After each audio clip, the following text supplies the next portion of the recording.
Somewhere in the constellation Cygnus, 1400 light-years from where you are sitting right now, there is a planet that should not exist. It is twice the size of Jupiter, the largest world in our solar system, a giant so massive it could swallow every other planet we know and still have room. And yet this distant world, this impossible thing drifting in the dark, weighs less than half as much. Its atmosphere is so thin, so gossamer, so absurdly diffuse that if you could somehow hold a piece of it in your hand, it would feel lighter than the air between your fingers. Scientists have compared its density to cotton candy, to marshmallow, to the kind of substance that dissolves the moment you breathe on it.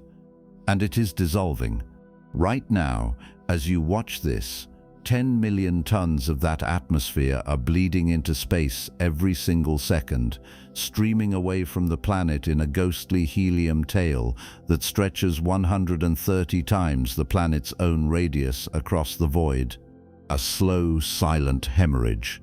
A world coming apart at the seams in the most spectacular way the universe knows how. Its name is HAT P67b, and this is its story. But to tell that story honestly, we have to ask some deeply uncomfortable questions.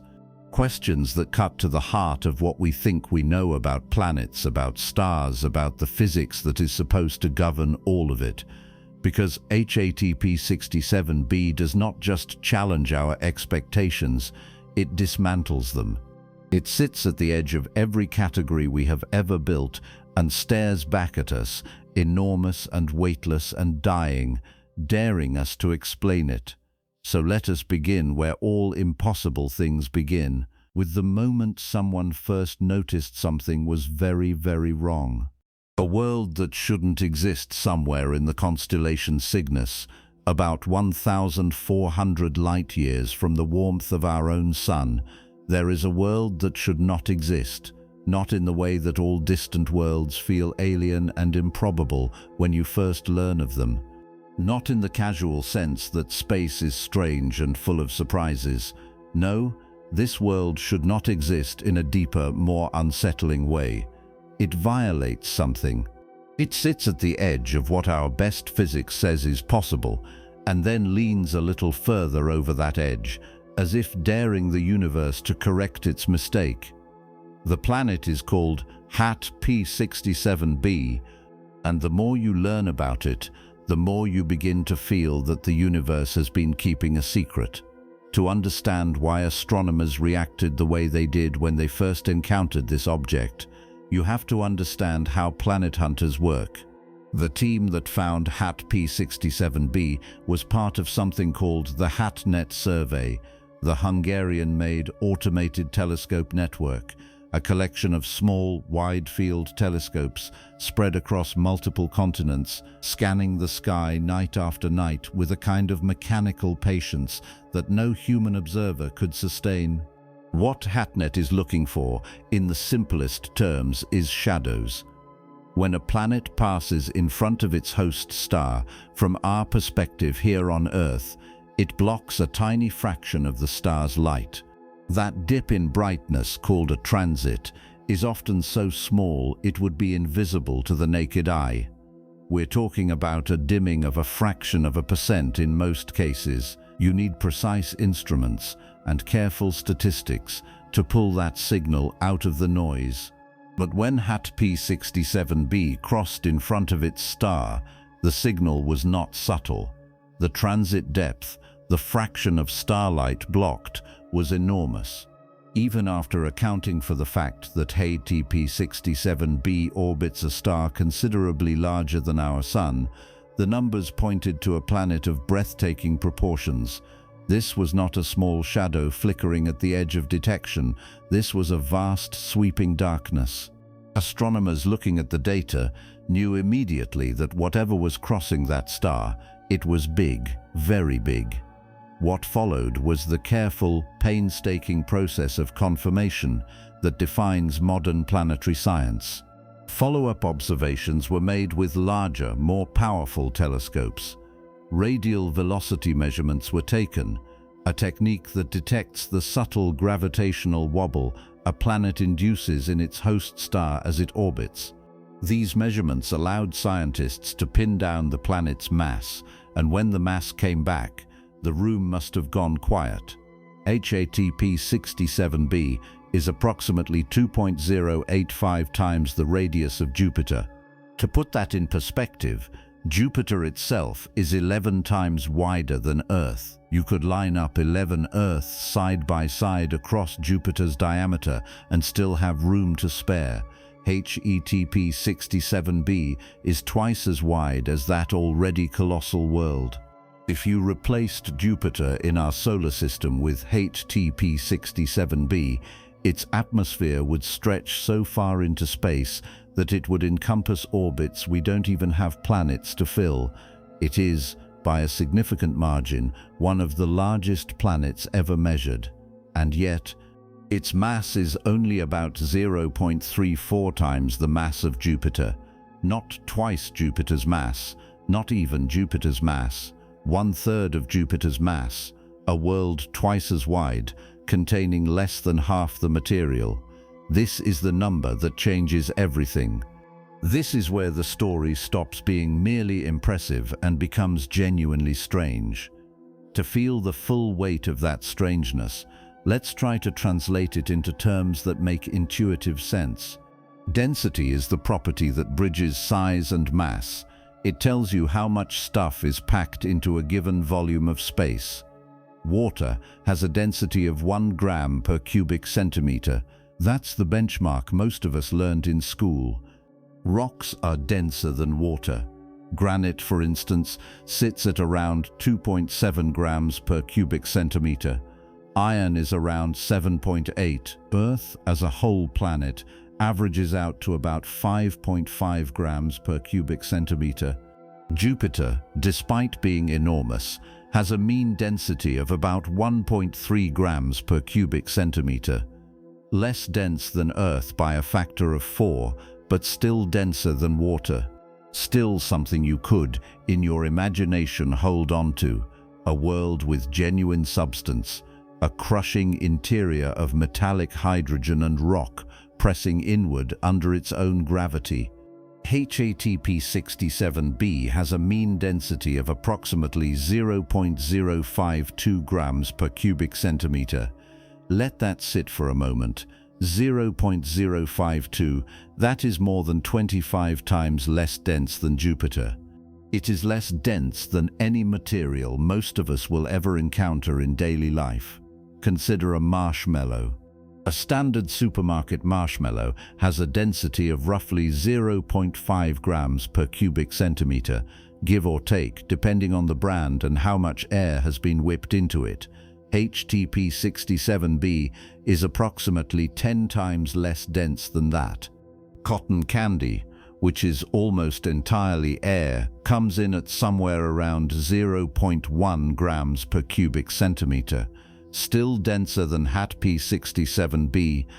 Balsa wood, the lightest commercially used timber, sits at around 120 kilograms per cubic meter, still heavier by a significant margin. To find something with a density comparable to HATP 67b, you would need to reach for something more like aerogel, that extraordinary manufactured substance, sometimes called solid smoke, or simply point at ordinary air in a room, which sits at roughly 0.0012 grams per cubic centimeter. HETP 67b is denser than room air, yes, but not by the kind of margin that should make you feel better about it. This is a planet with a mass 1/3 that of Jupiter. And it is, for all meaningful purposes, fluffier than the candy you find in a fairground bag. Its own gravity is struggling to hold it together. If you could somehow place it in a large enough ocean, a thought experiment that physicists and science communicators love to deploy with Saturn, which at 0.69 grams per cubic centimeter would technically float, HATP 67b would not just float. It would drift upward. The ocean would push back against it, like a feather dropped into water. There is a class of planets that HETP67b belongs to, at least loosely, and understanding that class helps illuminate just how extreme this particular world is. They are called ultra-hot Jupiters. The name is almost self-explanatory. They are planets in the general size range of Jupiter, composed primarily of gas, and they orbit so close to their host stars that they are bathed in intense stellar radiation, heating their upper atmospheres to temperatures that would vaporize most metals. A typical hot Jupiter orbits its star in just a few days. Compare that to Earth's 365 days, or Jupiter's 12 years. Ultra-hot Jupiters push further still, often completing their orbits in fewer than 2 or 3 days, close enough to their stars that the tidal forces between planet and star have likely locked their rotation so that one face perpetually bakes in starlight while the other side faces the eternal dark. HETP67b completes one full orbit in approximately 4.06 Earth days. Its equilibrium temperature, a measure of how hot it gets when you balance incoming stellar radiation against outgoing thermal radiation, is somewhere around 2080 Kelvin. That is over 1800 degrees Celsius. The upper layers of its atmosphere are hot enough to dissociate molecular hydrogen, tearing apart the very molecules that gas giants are made of. At those temperatures, metals become gases, and the notion of a solid surface anywhere on this world is simply irrelevant. Even among ultra-hot Jupiters, though, HETP67b stands apart. The broader population of hot Jupiters is already puzzling. Their very existence close to their stars challenges our models of planetary formation, since gas giants are thought to need the cold outer regions of a solar system to accumulate enough material to form. They must migrate inward, but the how and why of that migration is still debated. Ultra-hot Jupiters are the most extreme subset of this already puzzling group, and HETP67b sits at the extreme end of the extreme end. It is a planet that makes other exotic planets look ordinary by comparison. What makes this more than just a curiosity of astronomical statistics is what this object implies about the limits of planetary existence itself. Planetary scientists sometimes use a phrase that sounds almost philosophical when you first hear it: the boundaries of planethood. It refers not to any legal definition or taxonomic committee decision. The astronomical community has had enough of those debates following a certain controversy about Pluto, but rather to the physical thresholds beyond which an object simply cannot maintain itself as a coherent world. There are two such boundaries that bracket HETP67b from opposite directions. At the high end, there is the question of what separates a planet from a brown dwarf, those failed stars that couldn't quite accumulate enough mass to ignite hydrogen fusion in their cores.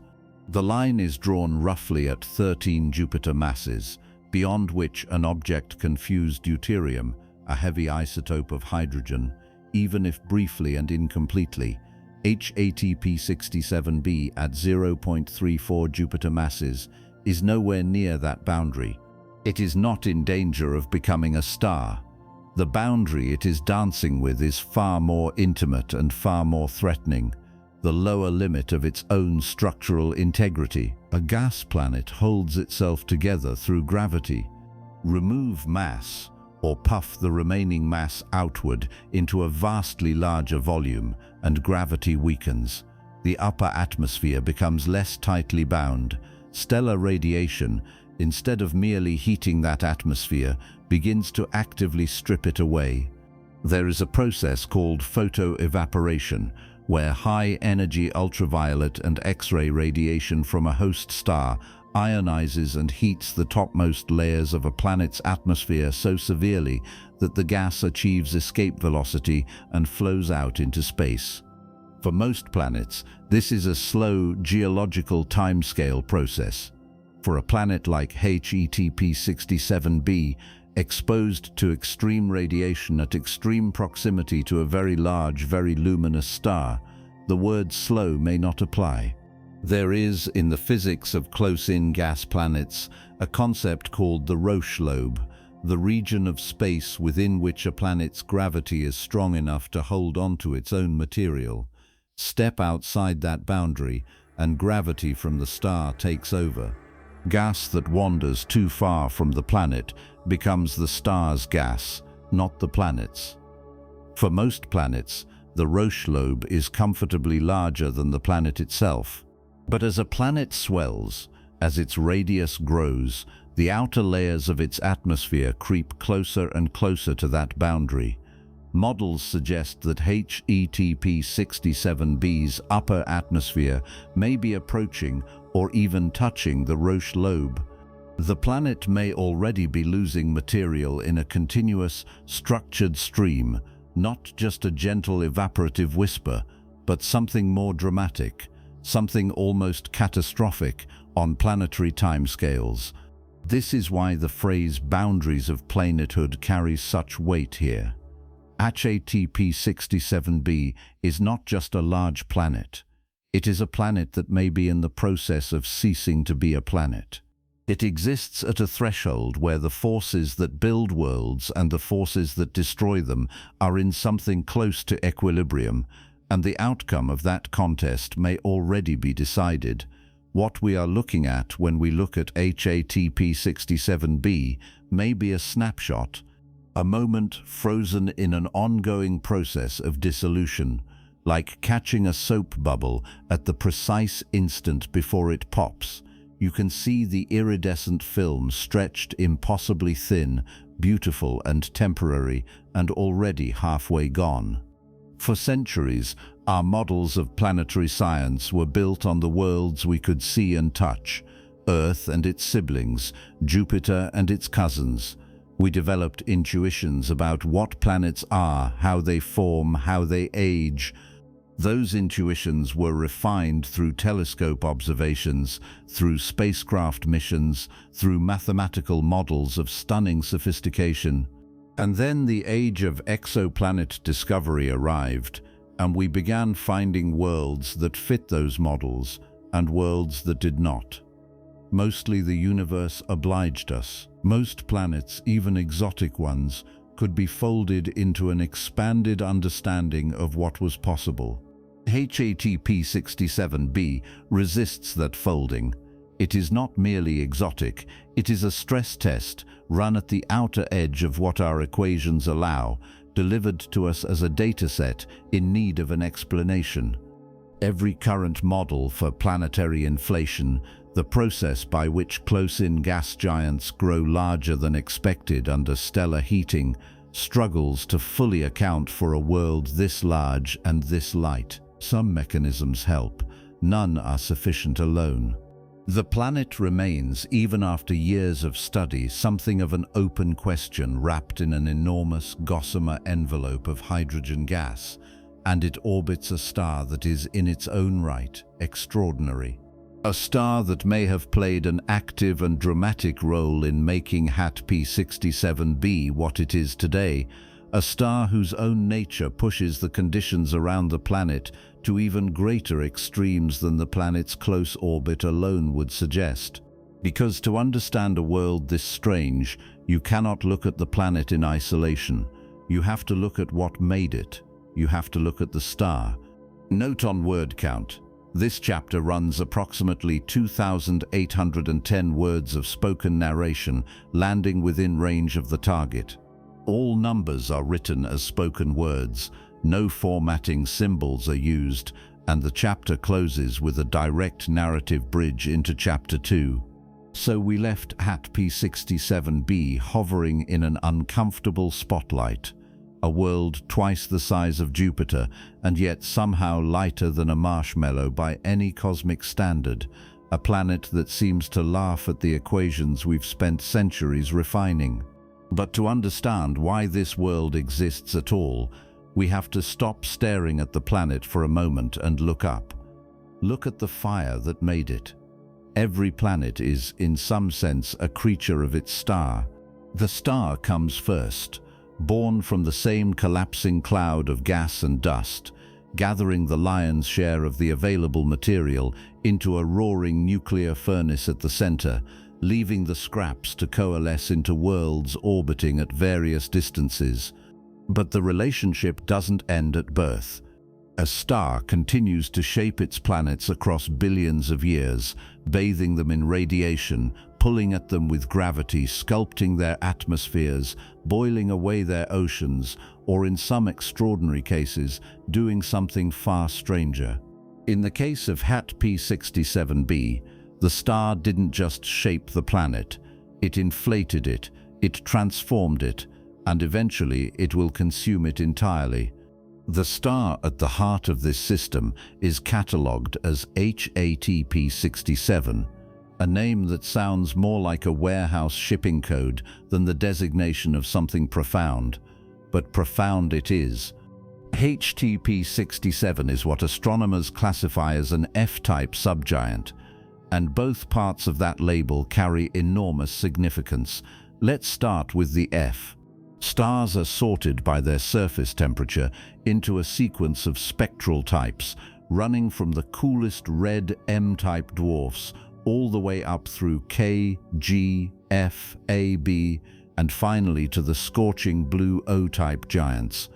Our own Sun sits comfortably in the middle of that sequence as a G-type star, a yellow-white, moderately warm body with a surface temperature of around 5,700 degrees Celsius.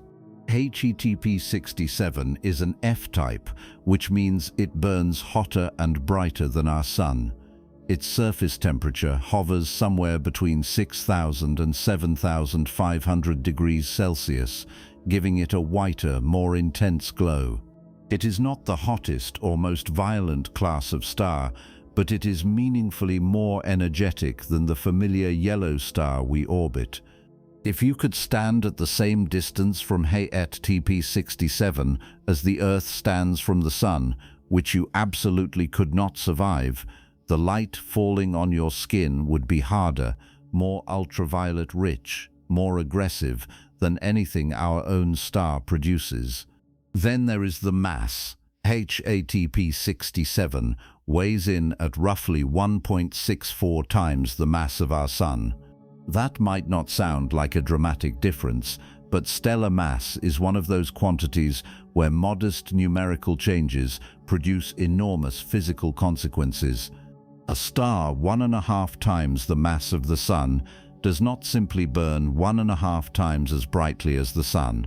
It burns several times more luminously because the nuclear fusion reactions at its core run hotter and faster under the greater gravitational pressure.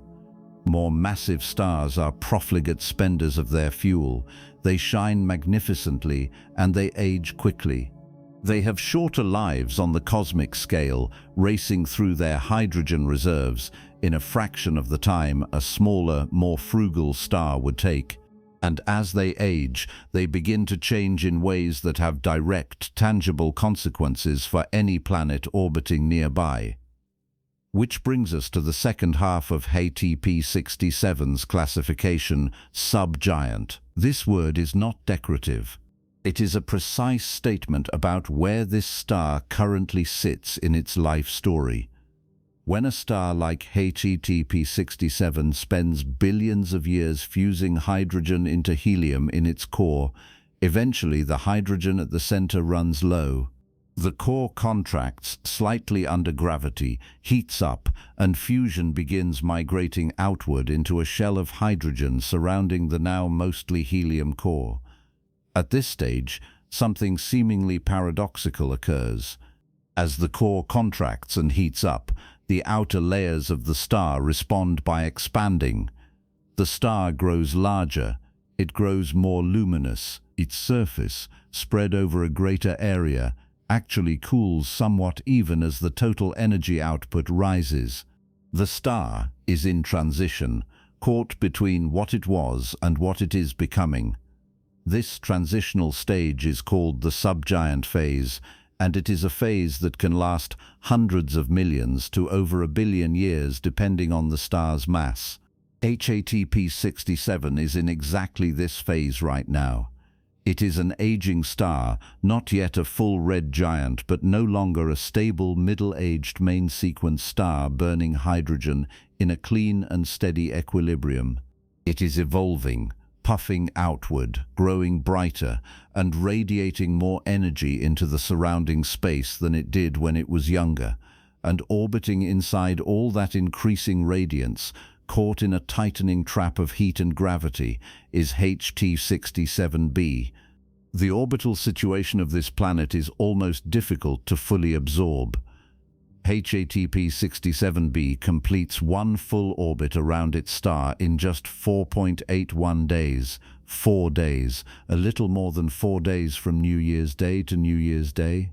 Compared to Earth's 365-day journey around the Sun, or even Mercury's 88-day sprint around the inner solar system, 4.81 days is astonishing. To maintain an orbit with that period, the planet must be extraordinarily close to its host star, orbiting at a distance of only about 6 million kilometers, give or take. For comparison, Mercury, the innermost planet in our solar system, orbits the Sun at an average distance of roughly 57 million kilometers. HATP 67b is orbiting at something like 1/10 that distance, a distance so small you could almost imagine doing it justice in human terms, though the reality remains almost incomprehensible in its intensity. At that range, the gravitational field of the star reaches out and does something remarkable and terrible to the planet in its grip. It tidally locks it. This is the same phenomenon responsible for the Moon always showing Earth the same face. When one body orbits another closely enough, the gravitational gradient across the orbiting body, the difference in gravitational pull between the near side and the far side, creates a tidal bulge. Friction within the orbiting body, generated as that bulge is pulled and stretched with each orbit, gradually drains away the planet's rotational energy until its rotation period matches its orbital period exactly. One side perpetually faces the star. One side perpetually faces the cold dark of space. For a moon orbiting a planet, tidal locking produces interesting but livable conditions. For a gas giant orbiting a star at 6 million kilometers, the consequences are extreme. The day side of HATP 67b permanently turned toward a star hotter and more luminous than the Sun, and separated from it by a distance that would fit inside a mere 10 solar radii, receives a storm of radiation that is almost beyond description. Equilibrium temperature estimates for planets in these ultra-short period hot Jupiter orbits routinely exceed 2000 degrees Celsius. For HATP 67b, given the luminosity of its subgiant host and the proximity of the orbit, the day side likely bakes at temperatures approaching or exceeding 2300 degrees Celsius. At those temperatures, iron vaporizes, rock becomes gas. The chemistry of the atmosphere is scrambled into exotic molecular species that bear no resemblance to anything in our planetary experience. Meanwhile, the night side, permanently shielded from that direct bombardment, is dramatically cooler, though still thousands of degrees warmer than any world in our solar system. The temperature difference between the two hemispheres drives some of the most violent and bizarre atmospheric dynamics imaginable. Winds don't gently circulate, they howl. Hot gas screaming off the day side is swept around the planet by the sharp temperature gradient, racing at speeds that can exceed 10,000 kilometers per hour in the most extreme hot Jupiters. The atmosphere of HATP 67b is not a stable blanket. It is a storm that never stops, driven by a star that never sets. This is the environment that has shaped ATP67b not for years, not for centuries, but for billions of years. And the critical point is that this environment has not remained constant over the planet's lifetime. It has intensified. When ATP67b first formed, billions of years ago from the primordial disk of gas and dust surrounding its young star, the star itself was smaller, cooler, and less luminous than it is now. Early in a star's life, on the main sequence, it burns relatively steadily, but even then, more massive stars like ATP67 tend to brighten slowly over time as their cores grow denser and hotter. By the time a star reaches the subgiant phase and begins to genuinely expand, that brightening accelerates noticeably. The planet that formed in a certain radiation environment billions of years ago now finds itself receiving dramatically more energy from a star that has expanded and grown more luminous as it ages off the main sequence. Think of it this way.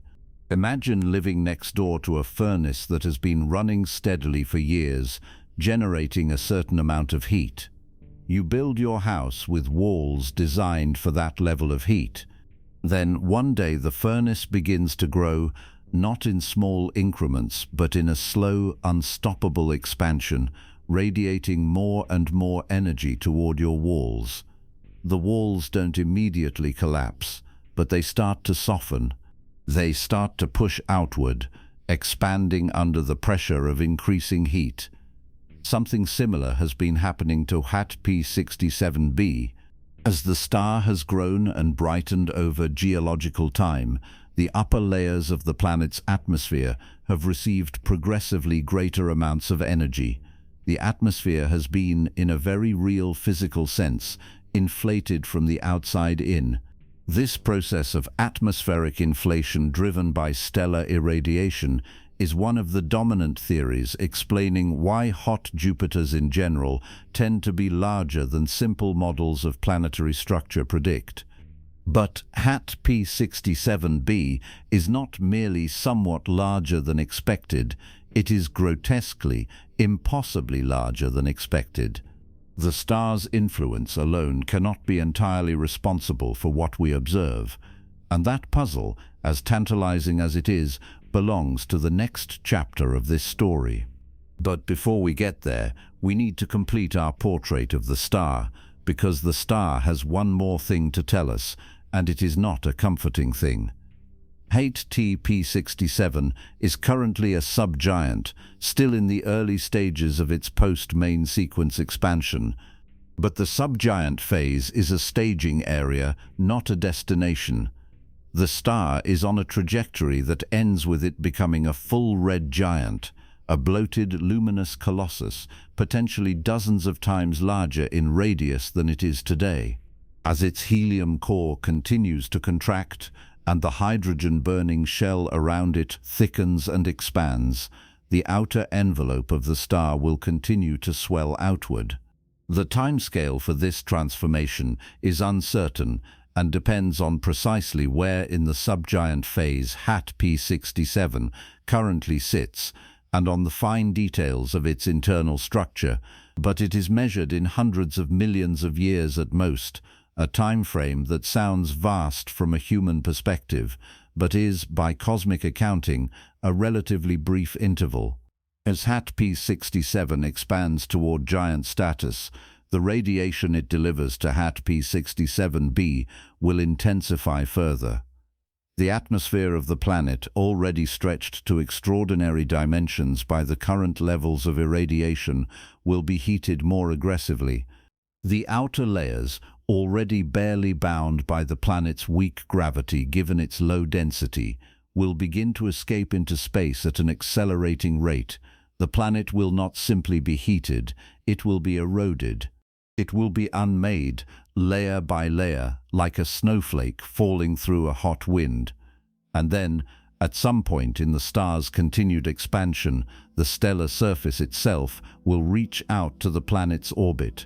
We use the comfortable euphemism engulfment when we talk about stars consuming their inner planets during the red giant phase. The word makes it sound almost gentle, like being swallowed by a warm fog. The reality is something more dramatic, a planet that has already been stripped of most of its atmosphere, what remains of its mass plunging into a stellar envelope that is millions of kilometers deep.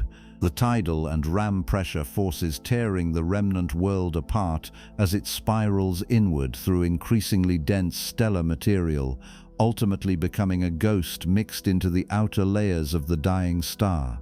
No trace, no monument, not even a scar. HTP67b is therefore not simply an interesting anomaly in a distant constellation. It is a world in the middle of a very long death sentence. Every day it orbits. Every 4.81 days it completes another circuit of its incandescent prison. The star is a little older, a little larger, a little brighter, and the planet is a little more compromised. This system is a clock, and it is counting down, but there is something poignant and also deeply instructive about watching a star slowly destroy the world it once helped create. Because HTP67 also gave HTP67b its existence. The heavy elements in the planet's core, the hydrogen in its enormous atmosphere, the very gravitational nursery in which the planet coalesced, all of it traces back to this star, to the disk that formed around it billions of years ago, to the environment it created in its early life. The star is both parent and executioner, the source of the planet's existence and the agent of its undoing. There is something almost mythological in that relationship, something that resonates beyond astronomy into the broader patterns of existence. And yet, even knowing all of this, understanding the scorching proximity, the tidal locking, the subgiant expansion, the geological timescales of increasing radiation, even with all of that in hand, we have still not answered the central mystery. We have not explained why HTP67b is as extraordinarily inflated as it is. The star has done a great deal to this planet, but has it done enough to produce a world twice Jupiter's radius and only 1/3 Jupiter's mass? Has stellar irradiation alone really pushed a planet to densities that make pumice look like lead? The honest answer from the scientists who study these systems most carefully is not entirely. The star explains part of the inflation, possibly a significant part. But the numbers, when you run them through the models, still come out short. There are mechanisms at work inside HTP67b that go beyond simple heating from above. There are processes operating in its deep interior, proposed theoretical channels for depositing energy into the planetary bulk, contested ideas about how a hot Jupiter's core might interact with the tidal forces of an ultra-close orbit. Some of these mechanisms are well studied, some are poorly understood, and some are frankly still the subject of genuine, unresolved scientific debate. To understand HTP67b fully, to understand how a planet can become this large, this diffuse, this apparently impossible, we have to go deeper, not just into the atmosphere, not just into the star-planet relationship, but into the fundamental physics of what inflation means for a world made of hydrogen and helium.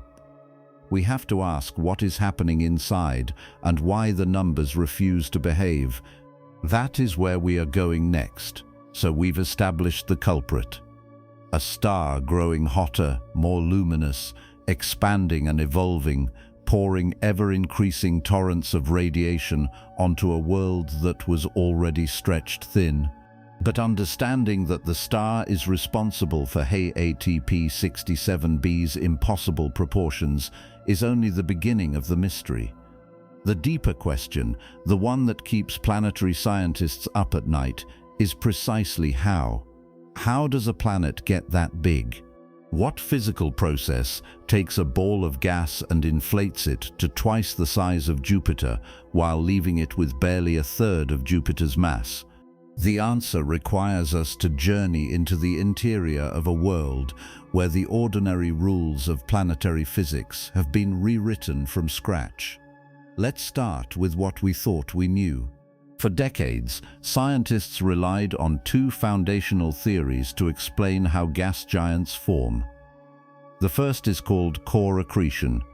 In this model, a rocky or icy core builds up gradually in the early solar system, grain by grain and pebble by pebble, until it reaches roughly 10 times the mass of Earth. At that critical threshold, the core becomes massive enough to gravitationally grab the surrounding gas in the protoplanetary disk, pulling in hydrogen and helium in enormous quantities. The planet balloons rapidly. Jupiter, in our own solar system, almost certainly formed this way. The second model is called gravitational collapse, or disk instability, a more dramatic process where dense regions of gas in a protoplanetary disk become unstable and collapse directly under their own gravity, forming a gas giant without the need for a solid seed core at all.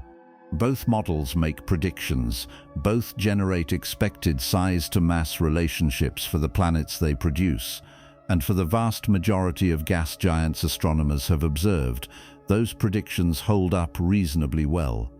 But then came the hot Jupiters. Hot Jupiters are gas giants that orbit extraordinarily close to their host stars, sometimes completing a full orbit in just a few days or even hours. HAC-TP67b is one of these, completing its orbit in a little over 4 days. When astronomers first began cataloging them in the 1990s and 2000s, something immediately felt wrong. Planet after planet was coming in larger than the models predicted, not by a little, by significant margins. A planet at a given mass should, according to our best theoretical understanding, occupy a certain volume. Gravity compresses gas. More mass means more compression, which actually means that beyond a certain threshold, adding more mass to a gas giant makes it smaller, not larger. Jupiter, Saturn, Neptune, they all behave roughly as expected. But hot Jupiters, sitting close to their stars and basking in intense radiation, kept defying this logic. They were puffed up, inflated, bloated beyond their theoretical sizes. Scientists gave this growing collection of anomalies a name, the radius inflation problem. HETP67b is not merely a part of that problem. It is the problem taken to its most extreme imaginable conclusion. At roughly twice Jupiter's radius and only about a third of Jupiter's mass, its density is almost beyond comprehension in planetary terms.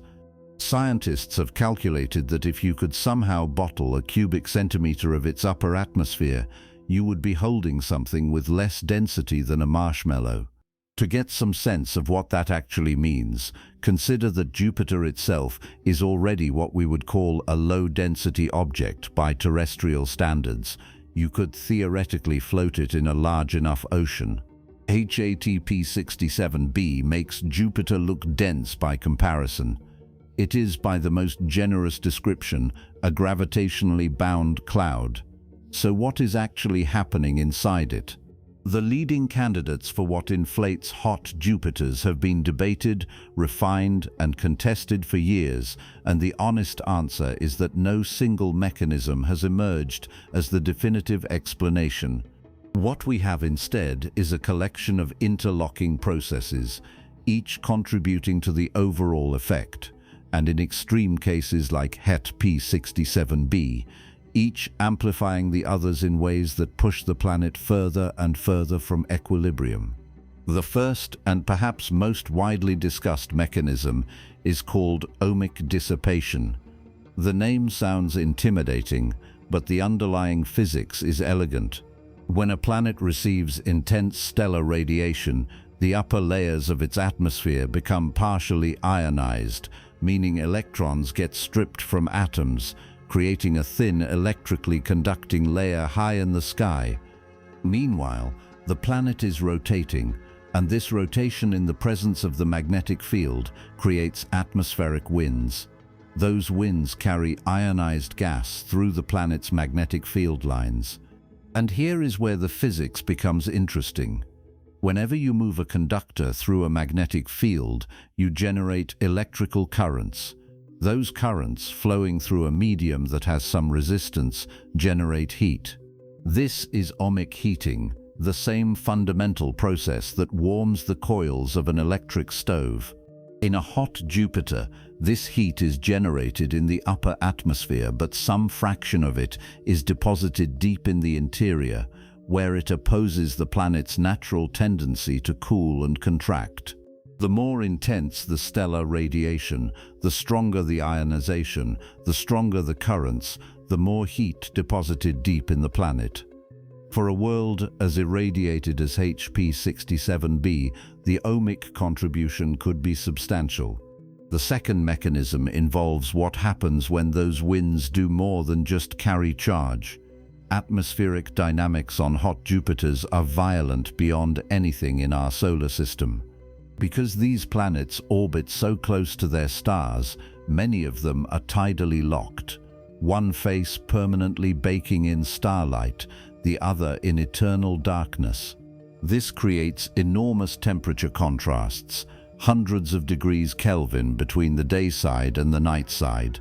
Those contrasts drive ferocious wind systems that attempt to redistribute the heat, and wind speeds on hot Jupiters have been measured or inferred at thousands of kilometers per hour.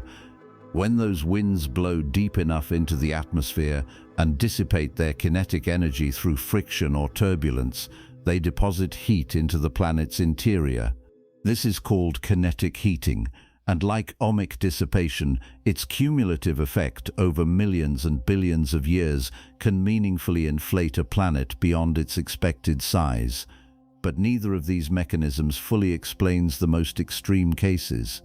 To understand what is happening to HP67b specifically, we need to think about something more fundamental: the relationship between a planet and the starlight that falls on it. A planet forming in a protoplanetary disk starts hot. It was built from energetic collisions and gravitational compression, both of which generate enormous heat.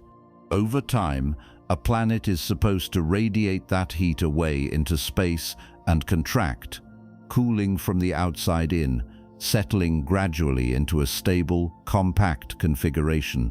Jupiter has been doing exactly this for 4.5 billion years, and it is still cooling today, still radiating slightly more energy than it receives from the Sun.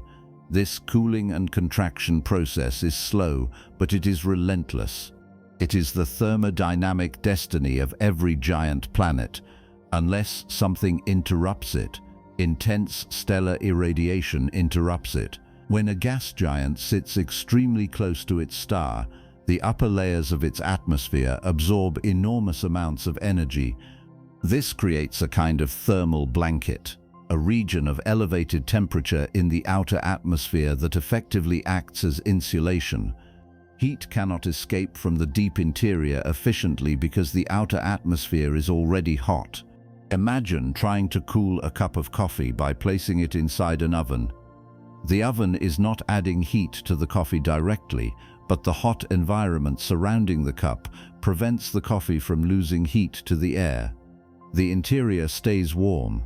On a planetary scale, this delayed contraction, sometimes simply called the irradiation inflation mechanism, means that a hot Jupiter remains physically larger for longer than it would if it were orbiting at a safer distance.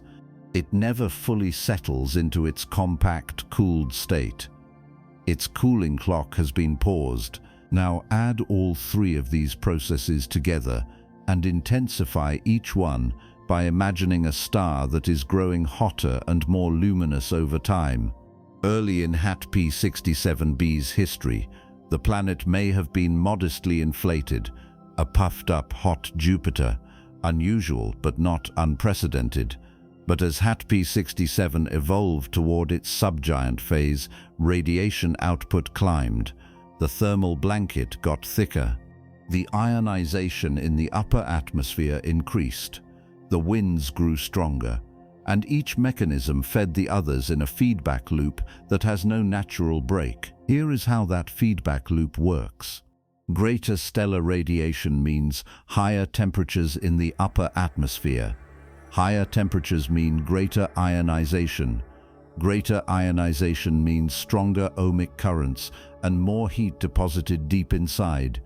That interior heat reduces the planet's core pressure gradient, which reduces the tendency of the gas to contract inward. With less tendency to contract, the atmosphere expands outward.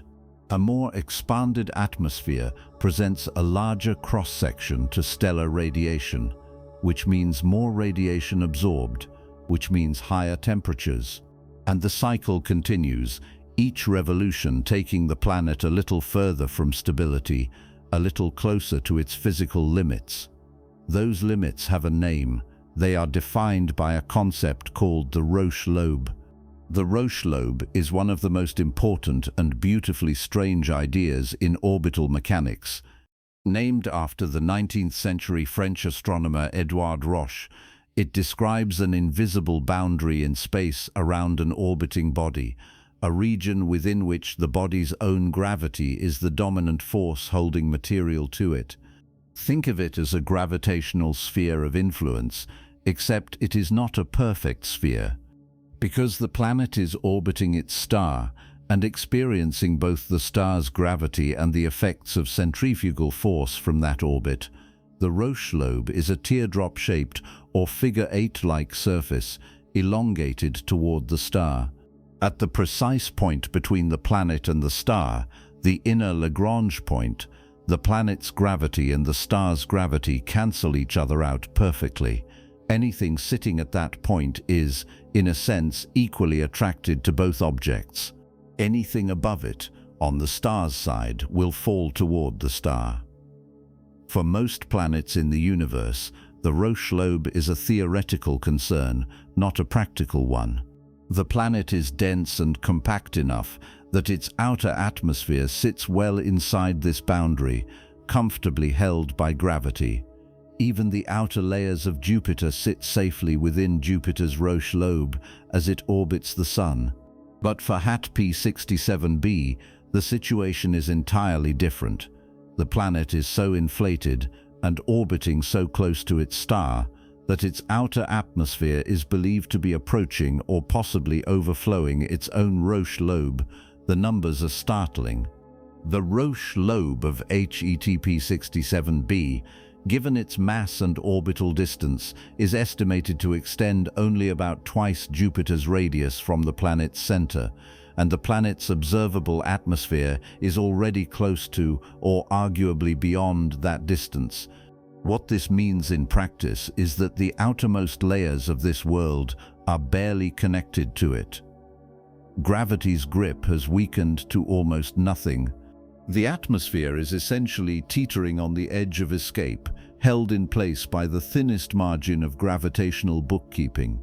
At this boundary, the thermal energy in the gas, driven by continuous stellar irradiation, becomes comparable to or exceeds the binding energy, the energy required to hold the gas to the planet. Gas that would otherwise be bound simply is not. It begins to drift away. This is not evaporation in the conventional sense, not the slow molecule-by-molecule process by which water turns to vapor.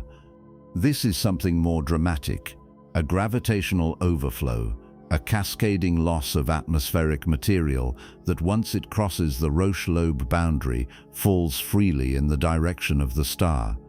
The planet is not merely losing its atmosphere at the edges. It is, in the most literal physical sense, coming apart. And the feedback loop does not stop here. As the planet loses mass, it becomes less massive. As it becomes less massive, its own gravity weakens. As its gravity weakens, more of the atmosphere falls outside the Roche lobe boundary, which means more mass loss, which further weakens gravity, which opens the door to even more mass loss. This is not a stable equilibrium. This is a runaway process with no natural endpoint short of catastrophic disassembly. Scientists have modeled this kind of atmospheric escape for hot Jupiters across a range of masses and orbital distances, and HAT P67b sits at the far end of every distribution. It is the most inflated, the least dense, the closest to Roche lobe overflow of any planet currently in our catalogue. In many respects, it has already crossed from the realm of planets that are losing mass into the realm of planets that are actively dissolving. The distinction matters less than you might think. What matters is the direction of travel, and the direction of travel for HAT P67b is unambiguous. There is a strangely poetic quality to all of this. We built our models of planetary formation and evolution assuming a universe of reasonable extremes. Planets form in certain ways, settle into certain configurations, cool over certain timescales. HTP67b did not receive the memo. Every process that should have constrained its growth, every mechanism that should have allowed it to cool and stabilize, was overwhelmed by the sheer intensity of the environment it found itself in. It is not that the physics failed. The physics is working exactly as it should. It is that the initial conditions conspired to push every physical process to an extreme that our models had never needed to consider before. This is how science often progresses, not through the orderly confirmation of what we already expect, but through the discovery of something so far outside the expected range that it forces us to revisit every assumption we made along the way. HTP67b is not a failure of planetary science. It is a gift to it, an existence proof that nature can produce configurations we had not imagined, and a challenge to build theories robust enough to encompass them. The theoretical picture we now have, ohmic dissipation, kinetic heating, irradiation-delayed contraction, the feedback loops between them, and the final gravitational unraveling at the Roche lobe, gives us a framework. But a framework is not the same as a completed building. The structure is there, the walls are not. What fills in those walls is observational evidence, and observational evidence requires us to look more closely at what is actually happening to this planet in real time, because the atmosphere of HAT P67b is not merely being held loosely in place. It is moving, it is streaming away, and the signature of that escape, written in the spectrum of helium light, has been stretching out into space in a ghostly tale that astronomers have only recently learned to read. The escaping gas does not simply vanish into the void. It follows the orbital geometry, trailing behind the planet, extending across distances that dwarf the planet itself, forming a structure so vast and so strange that when we finally looked closely enough to see it, even scientists who had spent careers studying atmospheric escape were not quite prepared for what they found. So we've established the paradox.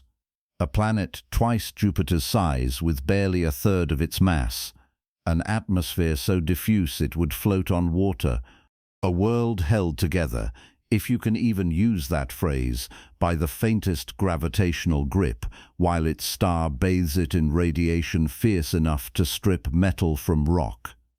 The question of how HAT P67b got this way has occupied theorists for years.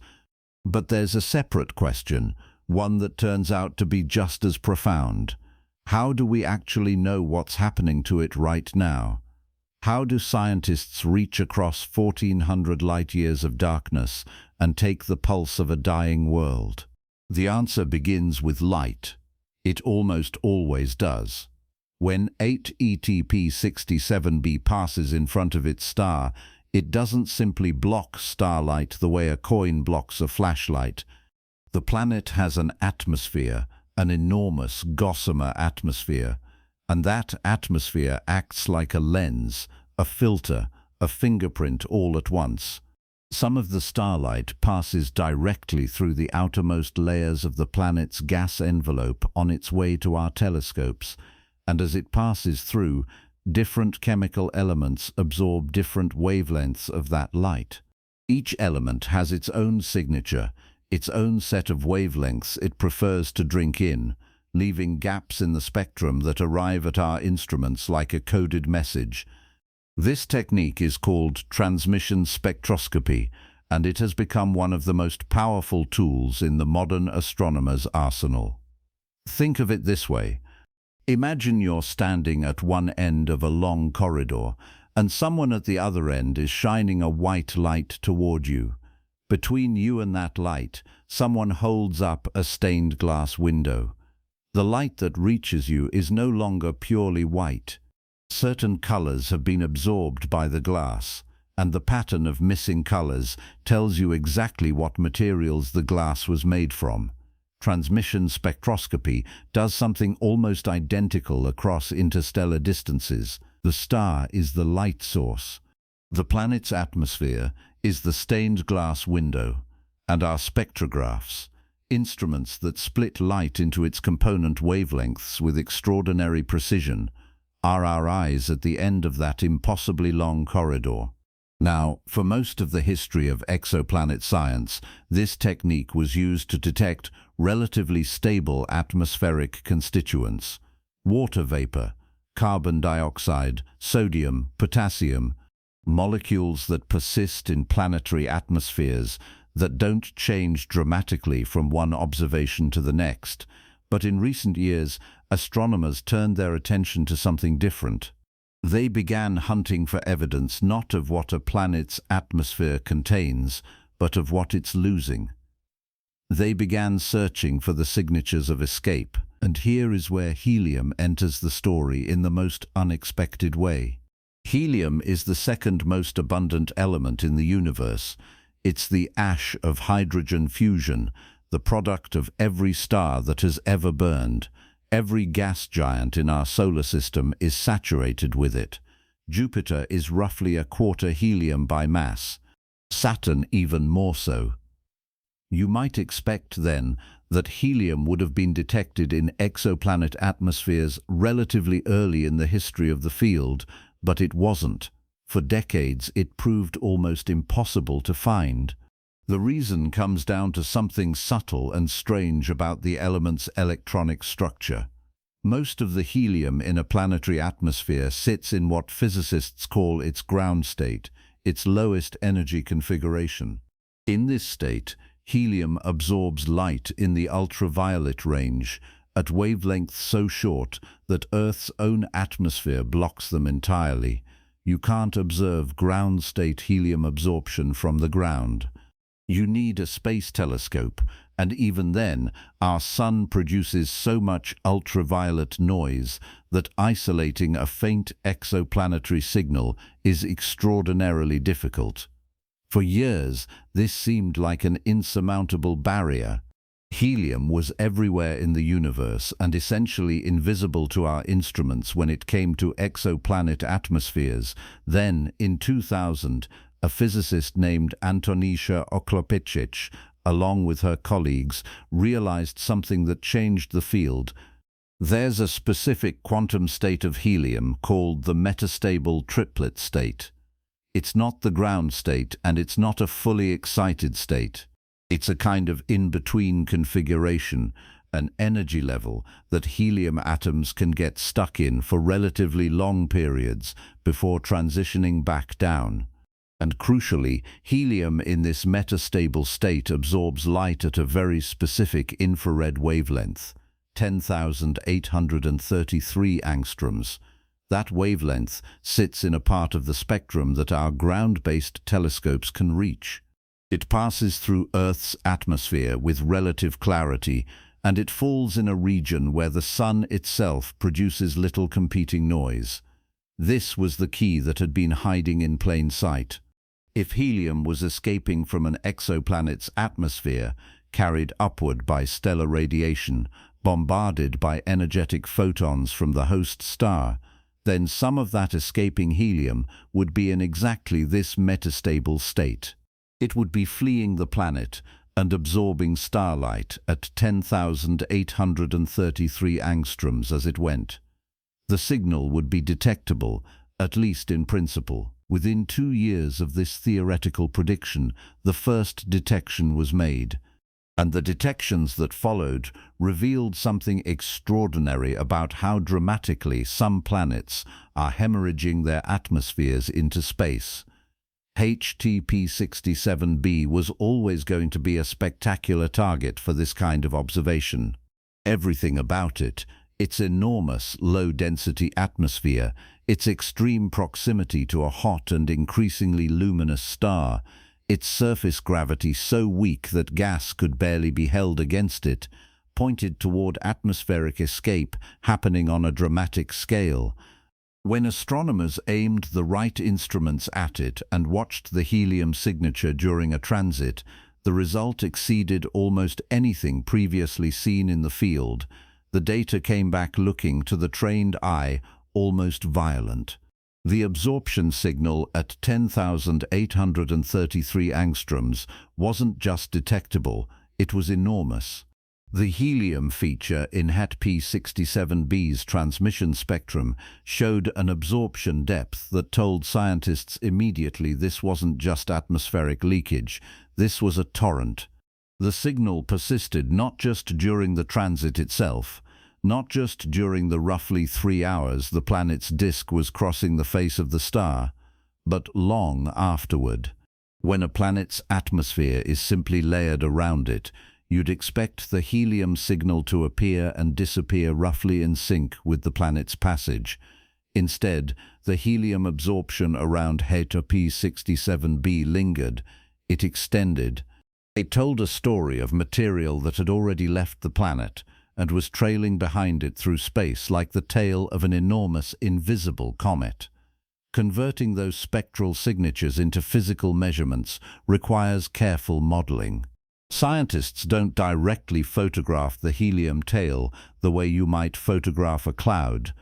Instead, they analyze exactly how the absorption signal varies with time, before, during, and after the transit, how its strength shifts as different parts of the escaping material move across the stellar disk, and they build three-dimensional models of the escaping gas that reproduce those signatures.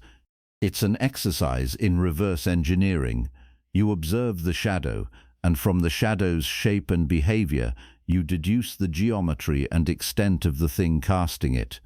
What those models revealed about HTP-67b's tail is difficult to fully absorb even when you have the numbers in front of you. The helium tail extends approximately 130 times the radius of the planet itself. Let's try to make that real for a moment. HTP-67b has a radius roughly twice that of Jupiter. Jupiter's radius is about 71,000 kilometers, so HTP-67b's radius is somewhere around 140,000 kilometers, and the tail stretches 130 times that distance. We're talking about a stream of escaping gas extending somewhere in the neighborhood of 18 million kilometers from the planet's own edge. That's a structure roughly 12 times the distance between the Earth and the Moon.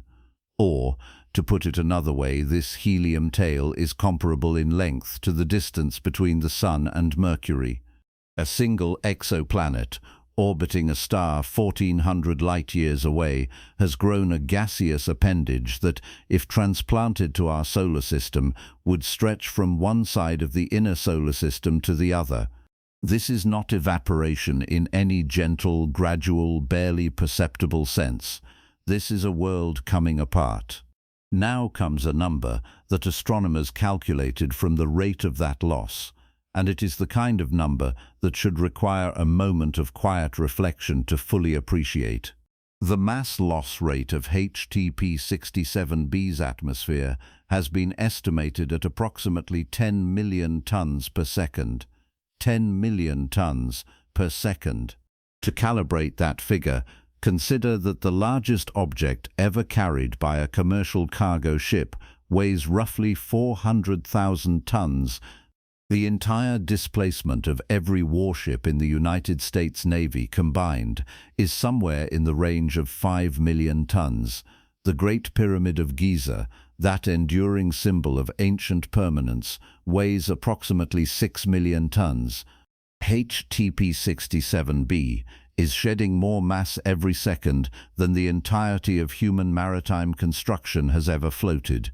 It is bleeding into space every second of every day, an amount of material that dwarfs almost any terrestrial object you might think to name. And yet, in a strange cosmic arithmetic, this doesn't mean the planet will simply vanish overnight. Gas giants contain unimaginable quantities of material. Jupiter itself has a mass equivalent to roughly 2,000 trillion tons. Even at 10 million tons per second, the timescales involved in stripping a significant fraction of a gas giant's envelope stretch into millions and hundreds of millions of years. The planet is dying, unmistakably, but dying on a timescale that makes geological time look hasty. What gives the story additional texture? What transforms it from a simple picture of a planet evaporating away is the role played by the star's own wind. Stars don't simply radiate light and heat passively into space. They also exhale. The sun, at this moment, is streaming a constant flow of charged particles outward in every direction, a plasma river moving at hundreds of kilometers per second called the solar wind. Every star does this. HAT P67, being larger, hotter, and in the process of transforming from a main sequence star into a subgiant, produces a stellar wind significantly more powerful than our sun's. And when that wind meets the escaping helium flowing away from HATP-67b, something sculptural happens. Without the stellar wind, escaping atmospheric material would disperse roughly symmetrically around the planet. You'd expect to see helium puffing outward in all directions, like smoke rising from a smoldering ember. But the stellar wind doesn't allow that symmetry. It pushes, it shapes. It herds the escaping gas, compressing it on the side facing the star and sweeping it backward on the trailing side. The result is the comet-like tail, that vast stream of helium being blown predominantly in the direction away from the star and behind the planet in its orbit, like a flag streaming in a gale. The asymmetry in the observational data tells scientists something they find deeply useful. By carefully measuring how the helium absorption signal varies before transit versus after transit, whether there's more signal when the leading edge of the tail sweeps across the stellar disk, or when the trailing portion does, they can actually map the geometry of the escaping material. The observations of HAT P67b showed a pronounced asymmetry strongly weighted toward the post-transit signal, meaning the tail extends predominantly behind the planet in its orbital motion. This is the fingerprint of stellar wind interaction. It's the star itself signing its destructive work. There's something poetic and unsettling about this image. The very star that inflated HATP-67b to its monstrous, improbable size, the radiation that pumped energy into the planet's atmosphere and puffed it outward until density became almost meaningless, is the same force now tearing that atmosphere away into space. The star created the bloated, ghostly world we observe. And the star is also, with every passing year, methodically dismantling what it made. Creation and destruction from the same source, on the same timescale, indistinguishable from one another. There is also a haunting quality to the observational signature itself. When you look at the spectrum of HAT P67 during a transit, you see the helium absorption feature, this distinctive dip in the infrared light, and you know that what you're seeing is the ghost of material that has already left the planet. The helium being detected isn't sitting in the planet's upper atmosphere anymore. Much of it has already crossed the Roche lobe. the boundary at which the planet's gravity can no longer hold material against the star's competing gravitational pull. This is gas that has been liberated. It belongs to neither world anymore. It floats in the space between the planet and the star, drifting, diffusing, eventually dispersing into the broader stellar environment and disappearing into the interplanetary medium, a tale of helium ghosts stretching through the dark. What makes HAT P67b particularly significant in the broader landscape of atmospheric escape science is its extremity. Helium tails have been detected around other planets. Hot Jupiters and even smaller worlds called hot Neptunes have shown signatures of atmospheric escape, but HAT-P67b consistently appears at or beyond the edge of what has been measured. Its signal strength, the scale of its tail, its inferred mass loss rate, these push against the boundaries of current theoretical models. Understanding why the escape is this dramatic, and not merely dramatic, is one of the active challenges the planet poses to researchers. Part of the difficulty is that the physics of hydrodynamic escape, the technical term for the kind of atmospheric loss HAT P67b is experiencing, where the escaping gas behaves like a flowing fluid rather than individual particles leaking out one at a time, is genuinely complex to model. It depends on how deeply stellar radiation penetrates the atmosphere, how efficiently the gas heats and expands, how the magnetic fields of both the planet and the star influence the escaping flow. These are coupled problems, each one affecting the others, and even our most sophisticated simulations carry significant uncertainties when dealing with a planet this extreme. And then there's the question of what comes next. If HAT P67b is losing 10 million tons per second today, what happens as the star continues to evolve? HAT P67 is not static. It's progressing through its subgiant phase, expanding, growing more luminous. The radiation budget pouring into the planet will increase. The stellar wind will likely strengthen. Every parameter that drives atmospheric escape will shift in a direction that accelerates the process. The tale we observe today may simply be the current chapter of a story that gets dramatically more intense. That question, what happens next, and on what timescale, became the central focus of a study that produced, just recently, a deeply unexpected answer.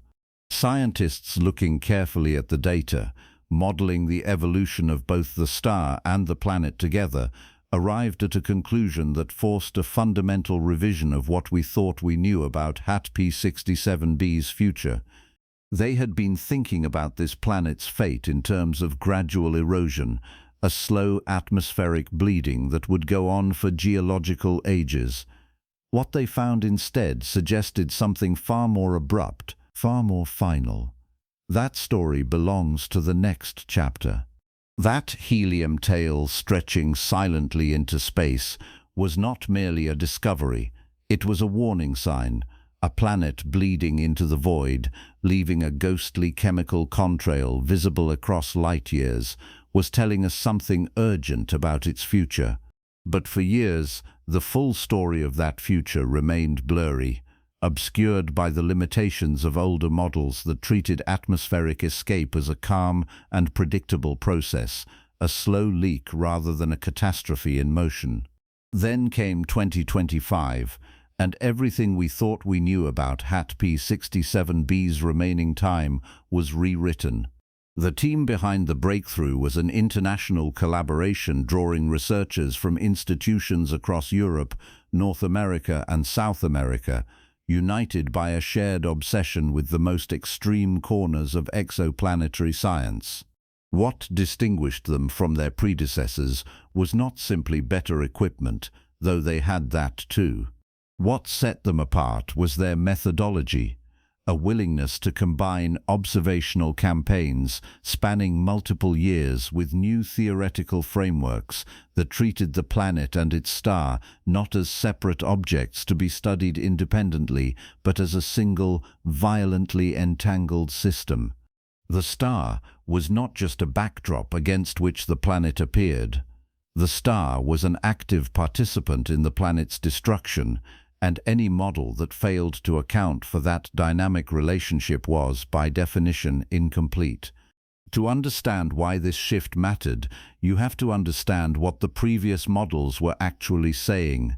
For most of the period following HET-67b's discovery, the leading estimates for its atmospheric mass loss were derived from what scientists call the energy-limited escape framework. This approach essentially treats the planetary atmosphere as a passive recipient of stellar radiation. The star pours energy in, the atmosphere absorbs some fraction of that energy, and the heated gas expands and escapes. It is a clean and elegant model, and for many hot Jupiters it performs reasonably well.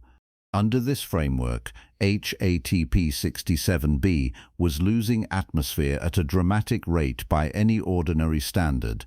Estimates ranged into hundreds of billions of kilograms of gas per second, but the planet was still expected to survive for hundreds of millions of years. Inflated, shrinking, but enduring. A slow death across geological time.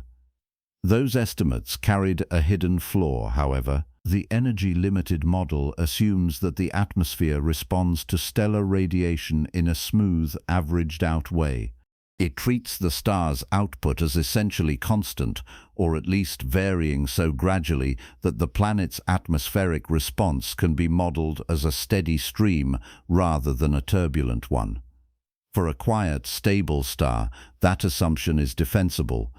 For HET-67, a subgiant burning hotter and evolving faster than our Sun, entering a phase of its stellar life characterized by increasing luminosity and intensifying ultraviolet and X-ray output, that assumption turned out to be deeply wrong.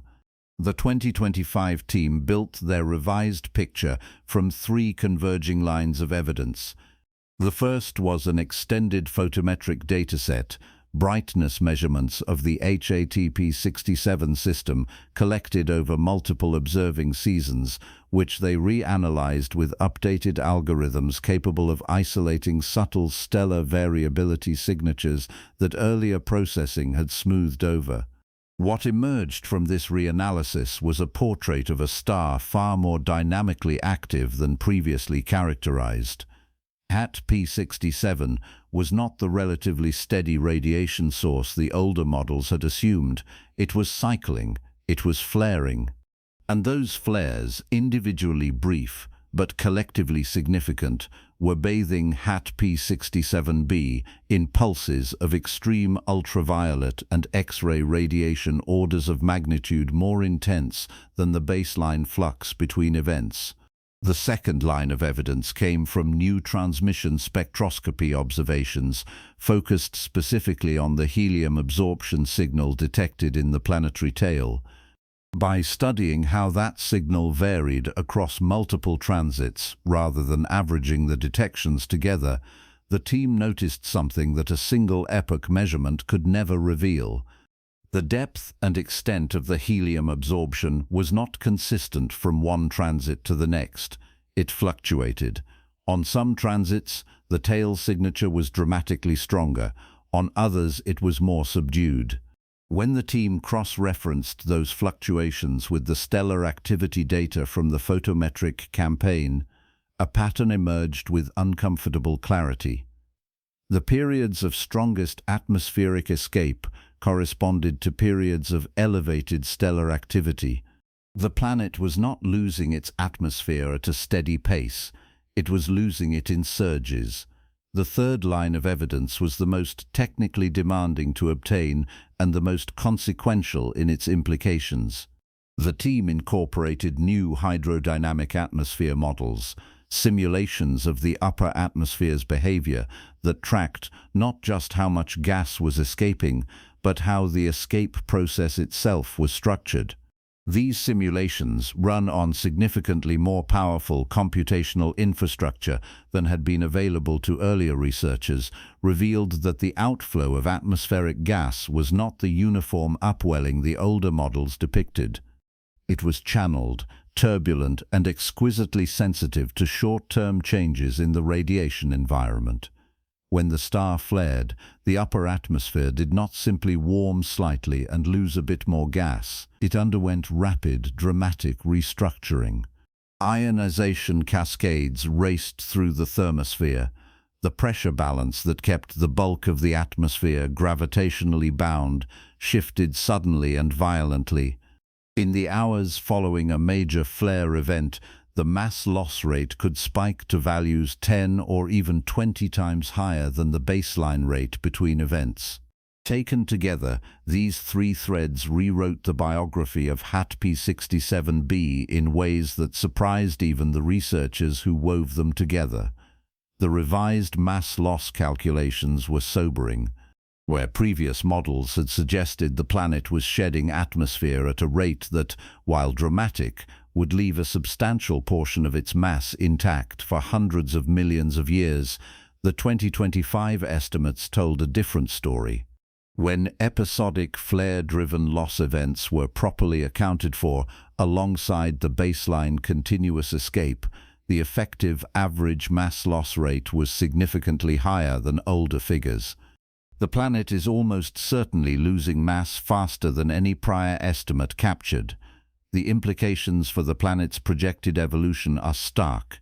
HAT-P67b's radius, already twice that of Jupiter, is expected to begin a measurable decline over the next few tens of millions of years as the outermost atmospheric layers are stripped away faster than stellar-driven inflation can compensate.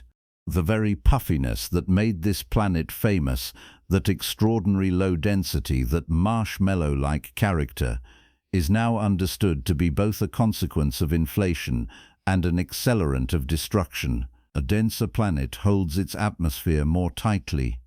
A planet with HAT-P67b's gossamer grip on its outer layers has almost no defense against the escalating aggression of a brightening, aging star.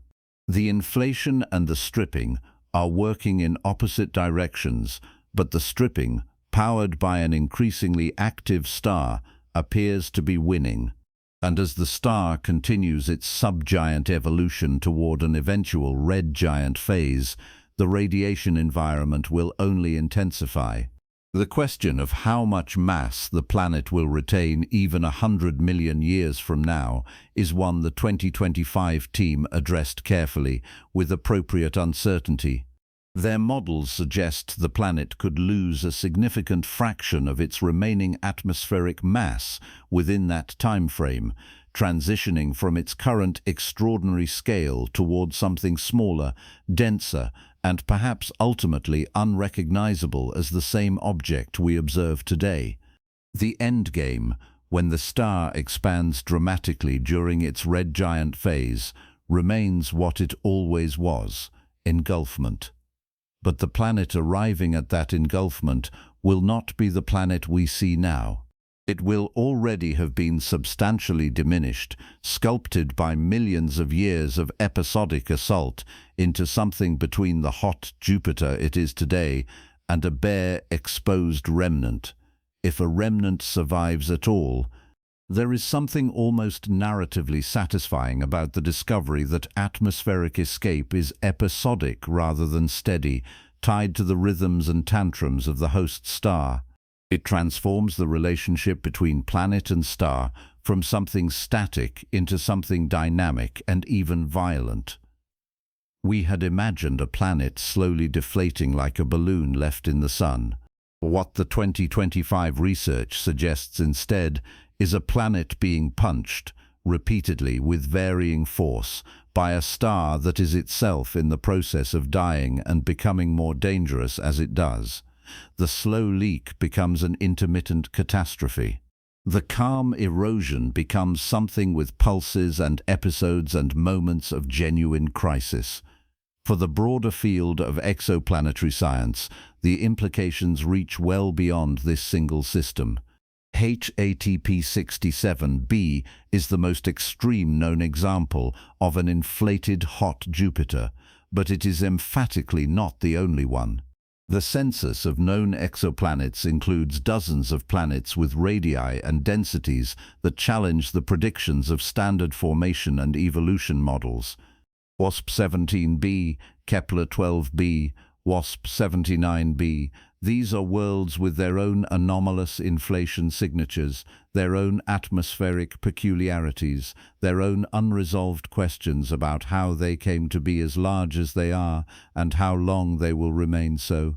The framework developed to understand HTP-67b's accelerated loss, the recognition that stellar activity cycles and flare events must be incorporated into mass loss models rather than averaged away, applies to all of them. What the 2025 work effectively argues is that the older generation of atmospheric escape models, however useful they were as first approximations, systematically underestimated the destructive efficiency of active stars. Every inflated hot Jupiter orbiting a star with detectable activity cycles, every puffed-up world sitting inside a stellar radiation environment that varies episodically rather than smoothly, may be losing mass faster than our catalogued estimates suggest. The population of known hot Jupiters we currently observe may represent a survivorship bias. We are seeing the ones that have lasted, but we may be systematically underestimating how many once inflated worlds have already been stripped down to unrecognizable cores or consumed entirely in the history of the galaxy. Some researchers affiliated with the 2025 study have suggested that certain planetary systems we have previously classified as containing a hot Neptune or a sub-Neptune, a smaller, denser world close to its star, may actually be the remnant cores of former hot Jupiters that underwent precisely the kind of accelerated stripping now documented at HATP-67b. This hypothesis is not new. It has been discussed under the umbrella of photo-evaporation-driven evolution for years, but the 2025 data provide the most direct and detailed observational support yet for the idea that this pathway is not merely theoretical. It is happening. We can watch it happening. HETP-67b is not a cautionary tale from the distant past. It is a live demonstration unfolding across timescales long by human standards but short by astronomical ones. There is also a methodological lesson embedded in the 2025 breakthrough that will shape how exoplanet atmosphere observations are designed going forward. The study demonstrated, with considerable clarity, that single epoch or sparsely sampled transmission spectroscopy is insufficient for characterizing atmospheric escape in dynamically complex systems. If you measure the helium tail on one transit and walk away satisfied, you may have captured a moment of relative calm or a moment of peak outflow, and you will have no way of knowing which. The planet's true behavior only reveals itself across multiple observations, ideally coordinated with simultaneous stellar activity monitoring. This is a more expensive and time-consuming observational strategy, but the 2025 results make a compelling case that it is the only honest one for systems like this. The timing of the study, appearing as the next generation of space-based observational infrastructure begins to come online, feels almost deliberate in its fortuitousness. Facilities capable of delivering the kind of coordinated, multi-epoch, multi-wavelength campaigns that the 2025 team assembled with considerable difficulty will, in the coming years, make such campaigns routine. What required a years-long dedicated effort to piece together from archival data, ground-based observatories, and older space telescope records will become something astronomers can design from scratch, with purpose-built observational programs. The HAT-P67b study is simultaneously a retrospective achievement and a prospectus for future work.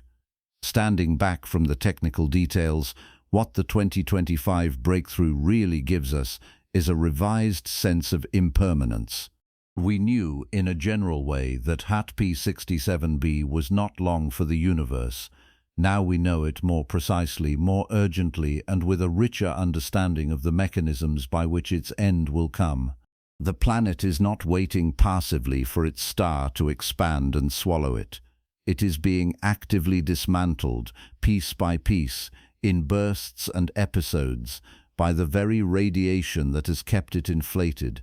It is, in a strange sense, being destroyed by the same force that made it remarkable.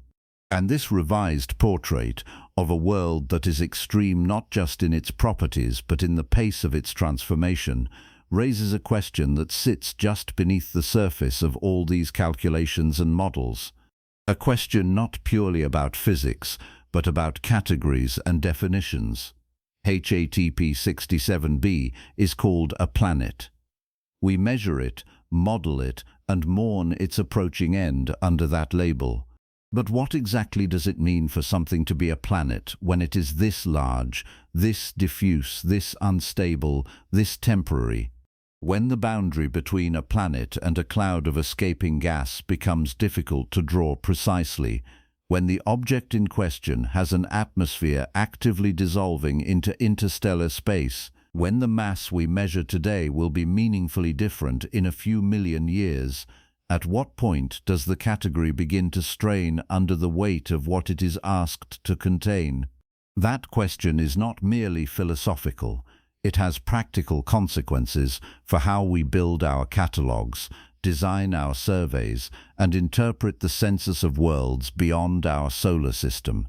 And it turns out that HAT-P67b is far from the only object forcing astronomers to confront the uncomfortable flexibility of the boundaries we draw around the concept of a planet. So we have learned what is happening to HAT-P67b. We have watched the star flare, watched the atmosphere hemorrhage into space, watched the 2025 data rewrite the timeline of a world's extinction. But before we follow this planet to its final breath, we need to pause. We need to ask a question that sounds almost embarrassingly simple, the kind of question a child might ask that a scientist struggles to answer cleanly. What exactly is a planet? It sounds like something we should have settled long ago. After all, humans have been watching the sky for tens of thousands of years. We named planets before we understood what they were. Wandering lights in the darkness, gods given motion, messengers of fate. And yet, even now, in the age of space telescopes and transmission spectroscopy, the word planet has no single definition that every astronomer agrees on. The edges of the category are genuinely, philosophically and scientifically blurry. And HAT-P67b lives precisely at those edges. To understand why, we have to go back to a cold day in August of 2006 in a conference hall in Prague. The International Astronomical Union, the organization responsible for the official naming and classification of objects in the sky, held a vote that would become one of the most controversial decisions in the history of modern science. The subject was Pluto. Pluto had been called a planet since its discovery in 1930. Generations of schoolchildren had memorized its place as the ninth world in our solar system.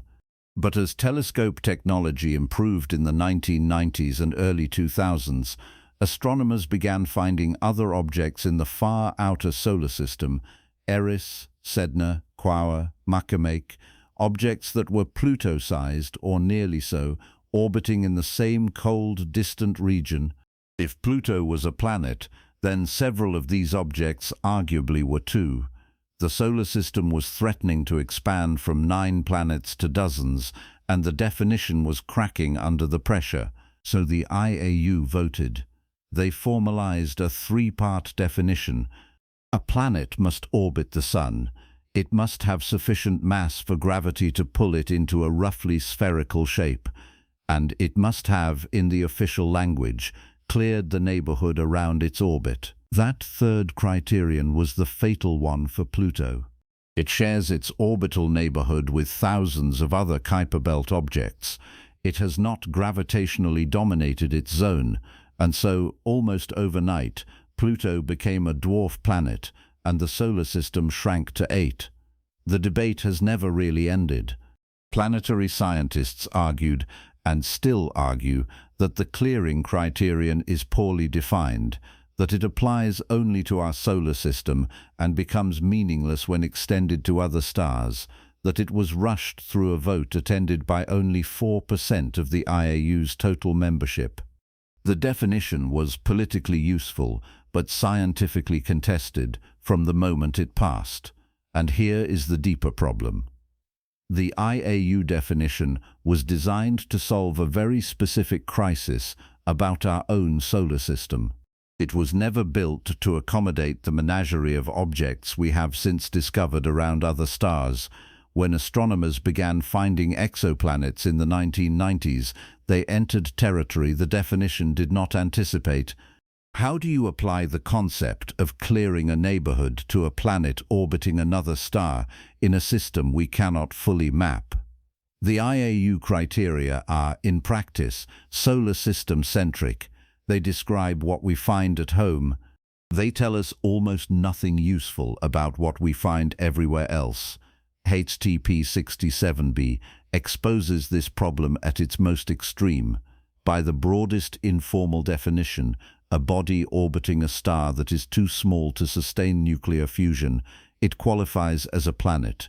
It almost certainly formed from the same disk of gas and dust that its star did. It orbits. It is gravitationally bound, but its properties push so far beyond anything the word planet was ever meant to describe that the category begins to feel like a container too small for what we are pouring into it. Part of the tension comes from what lies above HATP 67b in the hierarchy of substellar objects. Above a certain mass, a gas-dominated body becomes not a planet but a brown dwarf. An object massive enough to ignite a limited form of nuclear fusion in its core, burning deuterium, a heavier form of hydrogen. The threshold where this deuterium burning begins, informally established at around 13 times Jupiter's mass, has become one of the most widely used dividing lines between planets and brown dwarfs, though even this boundary is debated and is based on a physical process rather than formation history or orbital behavior. HATP 67b sits well below that limit in mass terms. It contains only about 1/3 of Jupiter's mass, placing it far from the brown dwarf threshold, but its radius, twice Jupiter's, makes it physically larger than many brown dwarfs. It is a paradox in category form. Too light to be mistaken for a substellar object by mass, yet too large to fit comfortably in our mental image of what a planet looks like. Size and mass, usually reliable proxies for each other in the objects we encounter in daily life, have become decoupled in this world to a degree that strains our intuitions. HATP 67b is the largest planet we have yet confirmed, but it is also one of the least massive ones relative to its size. It is, in every practical sense, a balloon masquerading as a giant. This raises a haunting possibility. What happens after the balloon deflates? Astronomers have given a name to the hypothetical objects that might remain after a hot Jupiter like HATP 67b has been completely stripped of its gaseous envelope. They are called chthonian planets, from the ancient Greek word for the underworld, the realm beneath the earth. The idea is stark and poetic at once. Inside every bloated, helium-leaking hot Jupiter, there may be a rocky or metallic core, a dense, compressed heart that survived the original formation process around which the vast atmosphere accumulated billions of years ago. When the atmosphere is gone, blasted away by stellar radiation over millions or billions of years. What remains is that core, a bare, baked, dense remnant, not a gas giant anymore, not anything we would recognize as the planet it once was. A ghost of its former self, orbiting silently in the scorching proximity of a dying star. No confirmed Chthonian planet has yet been identified with absolute certainty, partly because the stripping process takes so long, and partly because the remnant, if small enough, would be difficult to detect. But several known exoplanets are considered candidates. Planets like Corot 7b, a dense rocky world orbiting extremely close to its star, with a radius suggesting it may once have been far larger. Or Kepler 36b, another dense inner world sitting alongside a puffed companion. These objects could be the skeletal remnants of ancient hot Jupiters, their atmospheres long since evaporated into the stellar wind, their cores now exposed to eternity. We look at them the way a geologist looks at a canyon, seeing not just what is there, but the immensity of what was removed. If this is true, then HTTP-67b may be providing us with a rare window into a process we usually only see at its end point. We have, scattered across our galaxy, dozens of dense little rocky worlds in tight orbits around their stars. Some of them may have started as giants. Some may have once been as grand and ghostly as HTTP-67b, their atmospheres shimmering with helium tails stretching across the sky before the radiation ate through them year by year, millennium by millennium, until nothing but the stone remained. We are watching HTTP-67b at a particular moment in that story. Not the beginning and not the end, but the chapter where the ending becomes inevitable. And that moment, it turns out, is extraordinarily rare.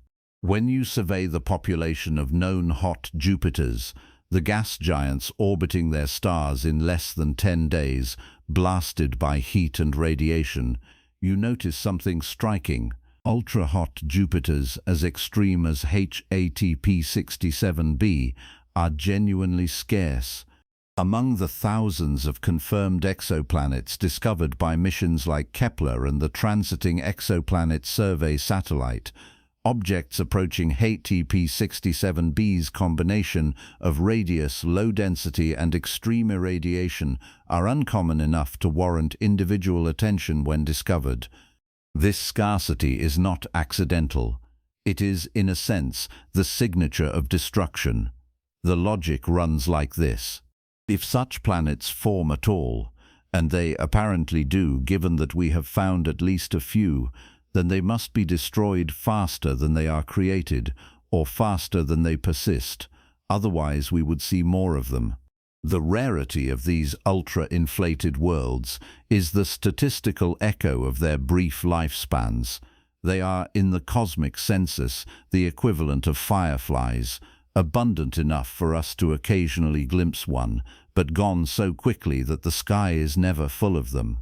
The ones we see are the ones we happen to catch in transit. For every HTTP-67b we observe at this swollen, luminous moment, there are perhaps many more that have already finished the journey, their gases dispersed, their cores either swallowed or continuing to orbit in a transformed form we would not immediately recognize. This tells us something profound about the relationship between size and survival. We live in a culture that equates bigness with durability, with power, with the capacity to endure. Mountains outlast insects. Elephants outlast mice. Civilizations built in stone outlast those built in wood. We have absorbed this association so deeply that it shapes our intuitive astronomy. The big things in the sky we assume are the stable things, the permanent things. HTTP-67b dismantles that assumption entirely. Here is the largest planet we have ever found, and it is among the most fragile. Its sheer size is not a sign of dominance but of vulnerability. The same extreme inflation that makes it record-breaking makes it porous, leaky, susceptible. Its density lighter than a marshmallow, as the analogy goes, though the mathematics of comparing a planet to a confection feel almost absurd at this scale, means that the stellar wind barely needs to exert itself to peel away another layer of atmosphere. The planet's enormity is the reason it is dying so fast, not in spite of it. HETP 67b does not persist because it is big. It disappears faster because of it. Size, in planetary science, is not a fixed property. It is a snapshot. A planet's radius at any given moment is the result of a dynamic balance between internal heat pushing outward and gravity pulling inward, between the pace of atmospheric accumulation in the distant past and the pace of atmospheric loss in the present and future. For most planets in stable conditions, that balance is long-lived. For a world like HETP 67b, orbiting so close to an increasingly violent star, the balance has already begun to tip irreversibly in one direction. The radius we measure today is larger than the radius of tomorrow, and the radius of tomorrow is larger than the one the day after. Not in any way we could detect in a human lifetime, but in the patient arithmetic of stellar evolution, the number is already falling. What do we even call this? A planet in the process of becoming something else, a world mid-transformation. Our vocabulary was built to describe objects in relative equilibrium, and HETP 67b refuses that status.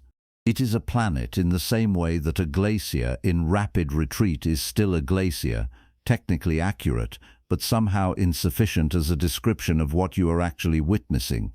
There is a deeper philosophical undercurrent here, one that planetary scientists do not always discuss in their papers, but that shapes the work nonetheless. The categories we use in science, planet, star, moon, dwarf, giant, are human constructs laid across a nature that did not consult us when arranging itself. Nature operates on continuous spectra. Stars range from tiny red dwarfs to hypergiants. Planets shade into brown dwarfs. Rocky worlds grade into icy ones, and into oceanic ones, and into lava-covered ones without clean transitions. The names we give these things are cognitive tools.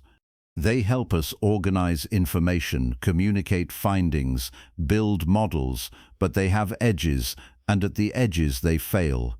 HETP 67b sits at multiple edges simultaneously. It is at the edge of what we call a planet rather than a substellar object. It is at the edge of what we call intact rather than disintegrating. It is at the edge of the size distribution for known planets, and at the edge of our existing models for what stellar radiation can do to an atmosphere. It is, in the truest sense, an object that reveals the limits of our categories rather than confirming them, and that, paradoxically, makes it more scientifically valuable than a world that fits neatly in a box. Because when a category fails, we learn something. The failure of Newtonian physics at extreme speeds taught us about relativity. The failure of classical electromagnetism to explain atomic behavior taught us about quantum mechanics. The failure of our planet definitions to cleanly accommodate HETP 67b is smaller than those crises, but it belongs to the same tradition. It is nature pointing at our taxonomy and saying, "This is not quite right. Look more carefully, build better tools." And astronomers are doing exactly that. The ongoing debates about how to classify planets in the age of exoplanet discovery are not pedantic arguments. They are attempts to build a framework that can accommodate the full complexity of what the universe actually makes. Hot Jupiters, super-Earths, mini-Neptunes, sub-Neptunes, ocean worlds, lava planets, Chthonian remnants. Each new category is an acknowledgement that the last one was not broad enough. HETP 67b is not just a curiosity at the far end of the size distribution, it is a test case. It is asking us whether our science is flexible enough, whether our definitions are honest enough, whether we are willing to revise our language when the universe presents us with something our language cannot hold. The answer so far has been a qualified yes. We are learning, we are updating, we are finding that the largest planet we have ever found is also one of the most instructive, precisely because it is so difficult to explain. There is something quietly moving about this. We send our telescopes outward looking for worlds like our own, small, rocky, temperate, perhaps sheltering something we might recognize. And along the way we find HAT P67b, a world nothing like our own, a world that breaks our categories and defeats our models and then reveals, in its breaking, how much we still have to learn. It is not a candidate for life. It is not a destination for some imagined future mission. It is a teacher, a limit tester, a messenger from the edge of what we understand. And as we have traced its story, from discovery to inflation to atmospheric loss to the revised timeline of its end, we have arrived at a moment that calls for something beyond scientific analysis. The numbers tell us what is happening to HATTP 67b. But numbers do not fully capture what it means that a world this large, this strange, this briefly luminous in the census of known planets, is already on its way to being something else entirely, or perhaps to being nothing at all. That question, what it means, is where we are headed now. Not a question of mechanism, but of meaning. What does it tell us about planets, about stars, about the entire project of existence in an impermanent universe, that even the largest world we have ever found is already saying goodbye? So we've spent time wrestling with definitions. We've asked what makes a planet, and found that the answer bends and shifts depending on who's asking and where in the universe they happen to be looking. But perhaps that uncertainty is telling us something deeper than we first realized. Perhaps the difficulty of defining a planet is not a failure of imagination or scientific precision. Perhaps it reflects the universe's own indifference to the categories we impose upon it. The cosmos does not sort its objects into tidy bins.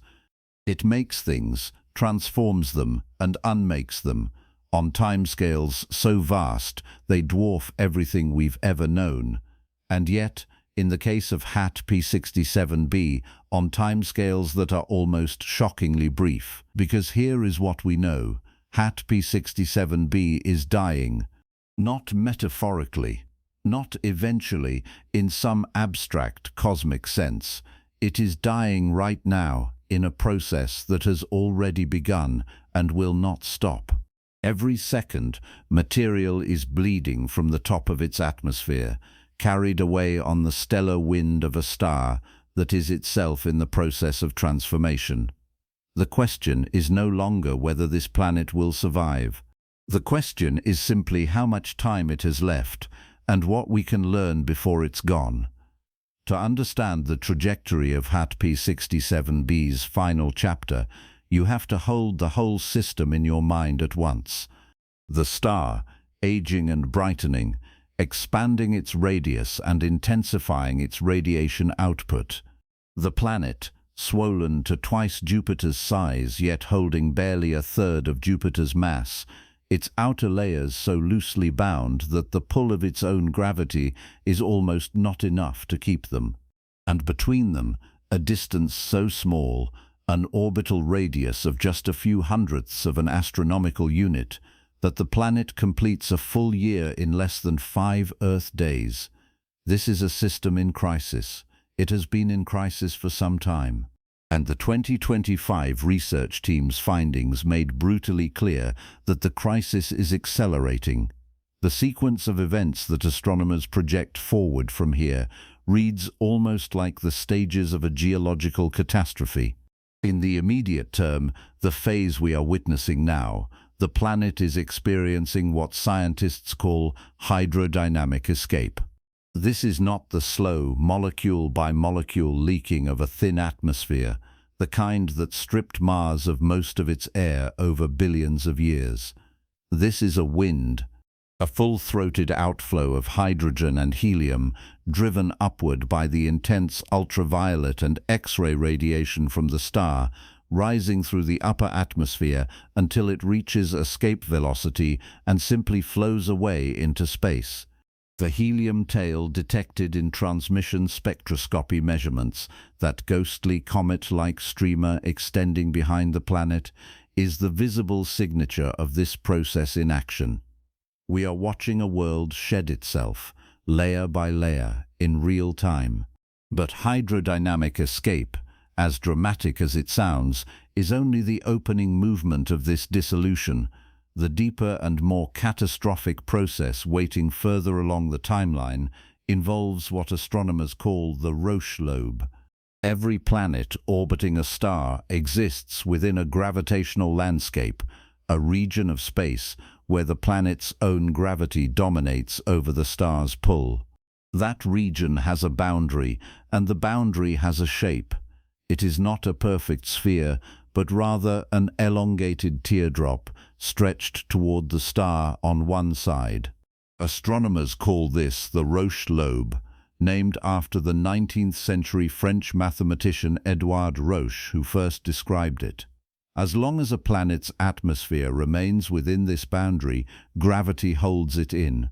But if the planet expands, or if the star gets close enough, the outermost layers of the atmosphere can overflow the Roche lobe entirely.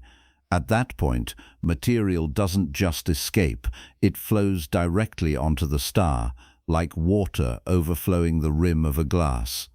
HATP 67b is approaching this threshold. Given the current rate of atmospheric escape, the ongoing expansion of the host star, and the intensifying radiation environment revealed by the 2025 study, some models suggest Roche lobe overflow could begin within just a few tens of millions of years. That sounds like a long time. In human terms, it is incomprehensible, but in stellar terms, it is barely an eye blink. Our solar system is 4.5 billion years old. Tens of millions of years is roughly 1% of that span. On cosmic scales, Roche lobe overflow for HATP 67b is not a distant possibility. It is practically imminent, and after that, the end comes quickly. Once mass transfer begins in earnest, once the planet's own material is being actively siphoned toward the star, the process becomes self-reinforcing. Losing mass causes the planet to shrink, which changes its orbital dynamics, which in turn alters the tidal forces acting on it. The planet may spiral closer to the star, or it may be torn apart gradually, its layers peeling away in great arcs of gas, until what remains, if anything remains, is a bare rocky or metallic core orbiting exposed and naked in the scorching light of a star that consumed everything else. Astronomers call such hypothetical remnants chthonian planets, from the Greek word for the underworld. Whether HATP 67b possesses such a core at all is one of the great unanswered questions surrounding this system. Its mean density is so low, comparable, remember, to the density of a marshmallow, that some researchers have wondered whether there is anything solid at the center at all, or whether the entire body is an almost uniform gas cloud, held in approximate spherical shape by nothing more than its own weak self-gravity and the equilibrium of pressures within. This is where the next generation of observatories enters the story, and where the scientific work on HATP 67b is still only beginning. The James Webb Space Telescope, now operating at the second Lagrange point, has already begun transforming our understanding of exoplanet atmospheres. Its infrared sensitivity is unlike anything that came before, capable of detecting not just the presence of chemical species in a planetary atmosphere, but their abundances, their temperatures, their vertical distributions. When Webb turns its instruments toward HTP 67b, astronomers hope to do something that has never been done for such an extreme world: construct a genuine three-dimensional chemical portrait of a planet in the act of dying. The science goals are specific. Researchers want to measure the composition of the escaping outflow, not just the helium and hydrogen already detected, but heavier elements, carbon, oxygen, sulfur, perhaps even simple molecules that might be carried upward from deeper in the atmosphere. If complex chemistry survives in the escaping material, it would tell us something profound about the vertical structure of the planet, about what layers lie beneath the tenuous outer envelope we can currently see. It might even hint at whether any of the building blocks we associate with planetary habitability, not that HATP 67b is habitable, but the chemical raw materials, can survive in an environment this extreme. Complementing Webb's observations will be the extremely large telescope, currently under construction in the Chilean Atacama Desert. When completed, it will possess a primary mirror 39 meters across, gathering so much light that it can perform high-resolution spectroscopy on exoplanet atmospheres with a precision that ground-based observatories have never achieved. The extremely large telescope's high-resolution spectrograph will be able to track individual absorption lines as they shift in wavelength across a transit, measuring wind speeds within the escaping atmosphere and mapping how the outflow varies with the planet's orbital position. Because we now know, thanks to the 2025 research, that the host star flares, that its radiation output surges unpredictably, the extremely large telescope's resolution will allow scientists to watch in near real time how those flares impact the atmospheric escape rate.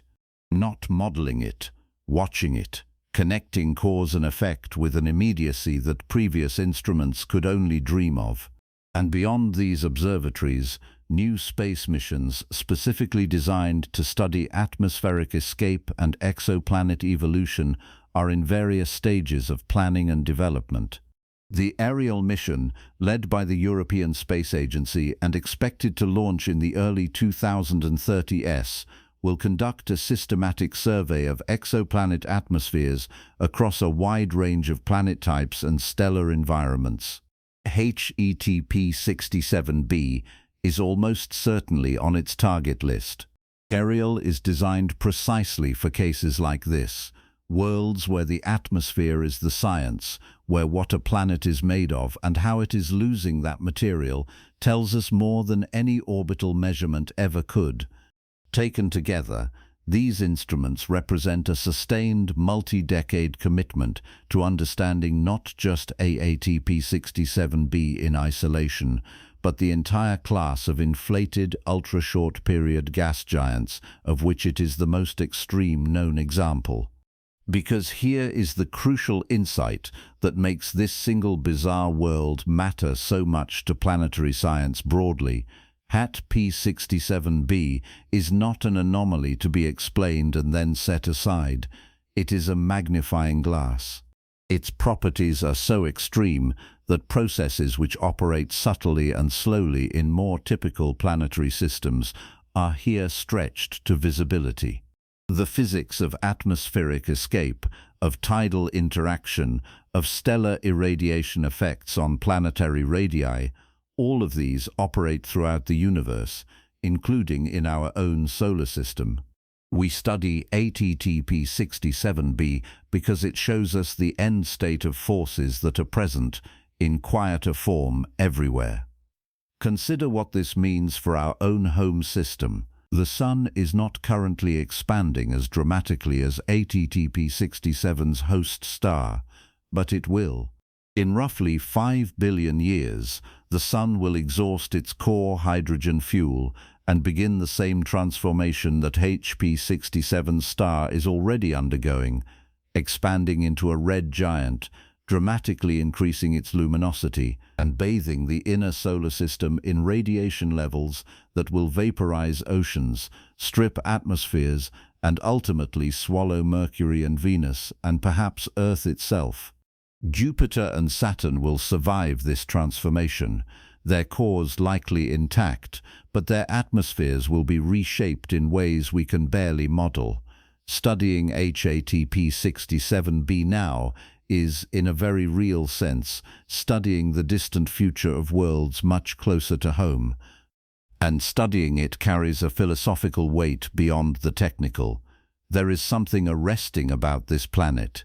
Not because it is alive, not because it harbors any form of complexity we would recognize, but because of what it represents about the nature of scale and the nature of time. HTP 67b is, by any geometric measure, an enormous object. Twice the radius of Jupiter, which is itself 11 times the radius of Earth. If you placed HTP 67b where our Sun sits, it would span an angular diameter in our sky larger than anything we've ever seen. It would be the dominant object in the heavens, dwarfing everything. And yet, for all its size, it is fragile. It is dissolving. Its substance is so diffuse, its atmosphere so loosely bound, that it is being unmade by the ordinary radiation of an ordinary middle-aged star. The universe does not privilege scale. This is one of the stranger and more humbling lessons that HETP 67b forces upon us. We tend to equate largeness with durability. Mountains endure, sparrows do not. Stars outlast the civilizations that name them. But in the cosmos, the relationship between size and longevity is not so clean. HATP 67b is vast and ephemeral at the same time. It is enormous, and it is fragile. Its size is not a sign of strength. It is a sign of overextension, of an atmosphere stretched so thin by the heat of its star that it barely coheres. It is, in a way, more like a soap bubble than a mountain. Beautiful, impressively large, and fundamentally temporary. This quality, the impermanence of even the grandest structures, runs through everything we've explored in this documentary. HATP 67b exists because a particular star of a particular mass happened to form in a particular region of the Milky Way and happened to have a gas giant form in its outer disk, and that gas giant happened to migrate inward over millions of years until it was locked in a blistering orbit a fraction of an astronomical unit from its host. Every step in that sequence could have gone differently. The planet could have formed smaller, or not at all. The star could have been less massive, less luminous, and the planet might have survived indefinitely in a state closer to Jupiter's. Or the star could have been more massive still, and the planet might have been destroyed before we ever had the chance to observe it. HATP 67b exists in a precise and narrow window, massive enough to have formed, close enough to its star to be dramatically inflated, but not yet so depleted that it has vanished from view. We are watching it in a specific and unrepeatable moment of its existence. That, too, is worth sitting with for a moment. When light left HATP 67b on its way toward Earth, 1400 years had to pass before it arrived. The civilizations that would eventually build the telescopes to receive that light did not yet exist when the photons began their journey. And in those 1400 years, the planet continued its relentless 5-day orbit, shedding material with every pass through the stellar wind. By the time our instruments gathered that light and revealed the helium tail, the precise configuration we observed had already changed. What we see when we look at HATP 67b is always the past, and the present, whatever is happening there now, will not reach us for another 14 centuries. There is a kind of vertigo in that. The universe is so large, and light is so finite, that the act of observation is always also an act of archaeology. We are not watching HAT P67b. We are reading its history. And from that history, we are trying to project its future, a future that is almost certainly already unfolding somewhere in a direction we call Cygnus, in ways our current models can only approximately predict. The unanswered questions are not small ones. We do not know whether HAT P67b has a solid or liquid core. We do not know its exact mass to sufficient precision to confidently predict exactly when Roche lobe overflow will begin. We do not know whether the chemistry of its escaping atmosphere holds any surprises, any molecules, any trace elements that would force us to revise our understanding of what this world was made of when it first formed. We do not know whether other planets, if any, orbit farther out in this system, undetected, watching their sibling dissolve from a safe remove. We do not know, in other words, most of what there is to know. And that is perhaps the most honest note on which to close. HAT P67b arrived in our awareness as an anomaly, a world too big and too light that seemed to break the rules. Every step of investigation since has not resolved the mystery so much as deepened it, revealing layers of complexity beneath the initial astonishment. The star is more variable than we thought. The atmospheric escape is faster than models predicted. The planet's future is shorter and more dramatic than we first imagined. And at the center of it all, behind the helium ghost, beneath the gossamer atmosphere, there is still something we have not yet seen. Whatever lies at the heart of this dissolving giant, waiting for instruments not yet built, for observations not yet made, for scientists not yet born. The universe is not in the habit of offering simple conclusions. It offers instead this: a world that should not exist, circling a star that is reshaping it, in a galaxy full of similar dramas playing out in silence across distances that would take light millions of years to cross. HAT P67b will be gone someday, consumed or scattered, its material folded back into the stellar wind and eventually into the interstellar medium, where it will seed the next generation of clouds and stars and, perhaps, planets. Nothing is wasted. Nothing is permanent. Everything is transformation. And we are here, briefly, with our telescopes and our equations, trying to catch a world in the act of becoming nothing, and learning from that dissolution something true about the nature of everything. We began with a question dressed as an impossibility, a world twice the size of Jupiter, yet lighter than a marshmallow, a planet that by every rule we thought we understood should not exist, and yet it does.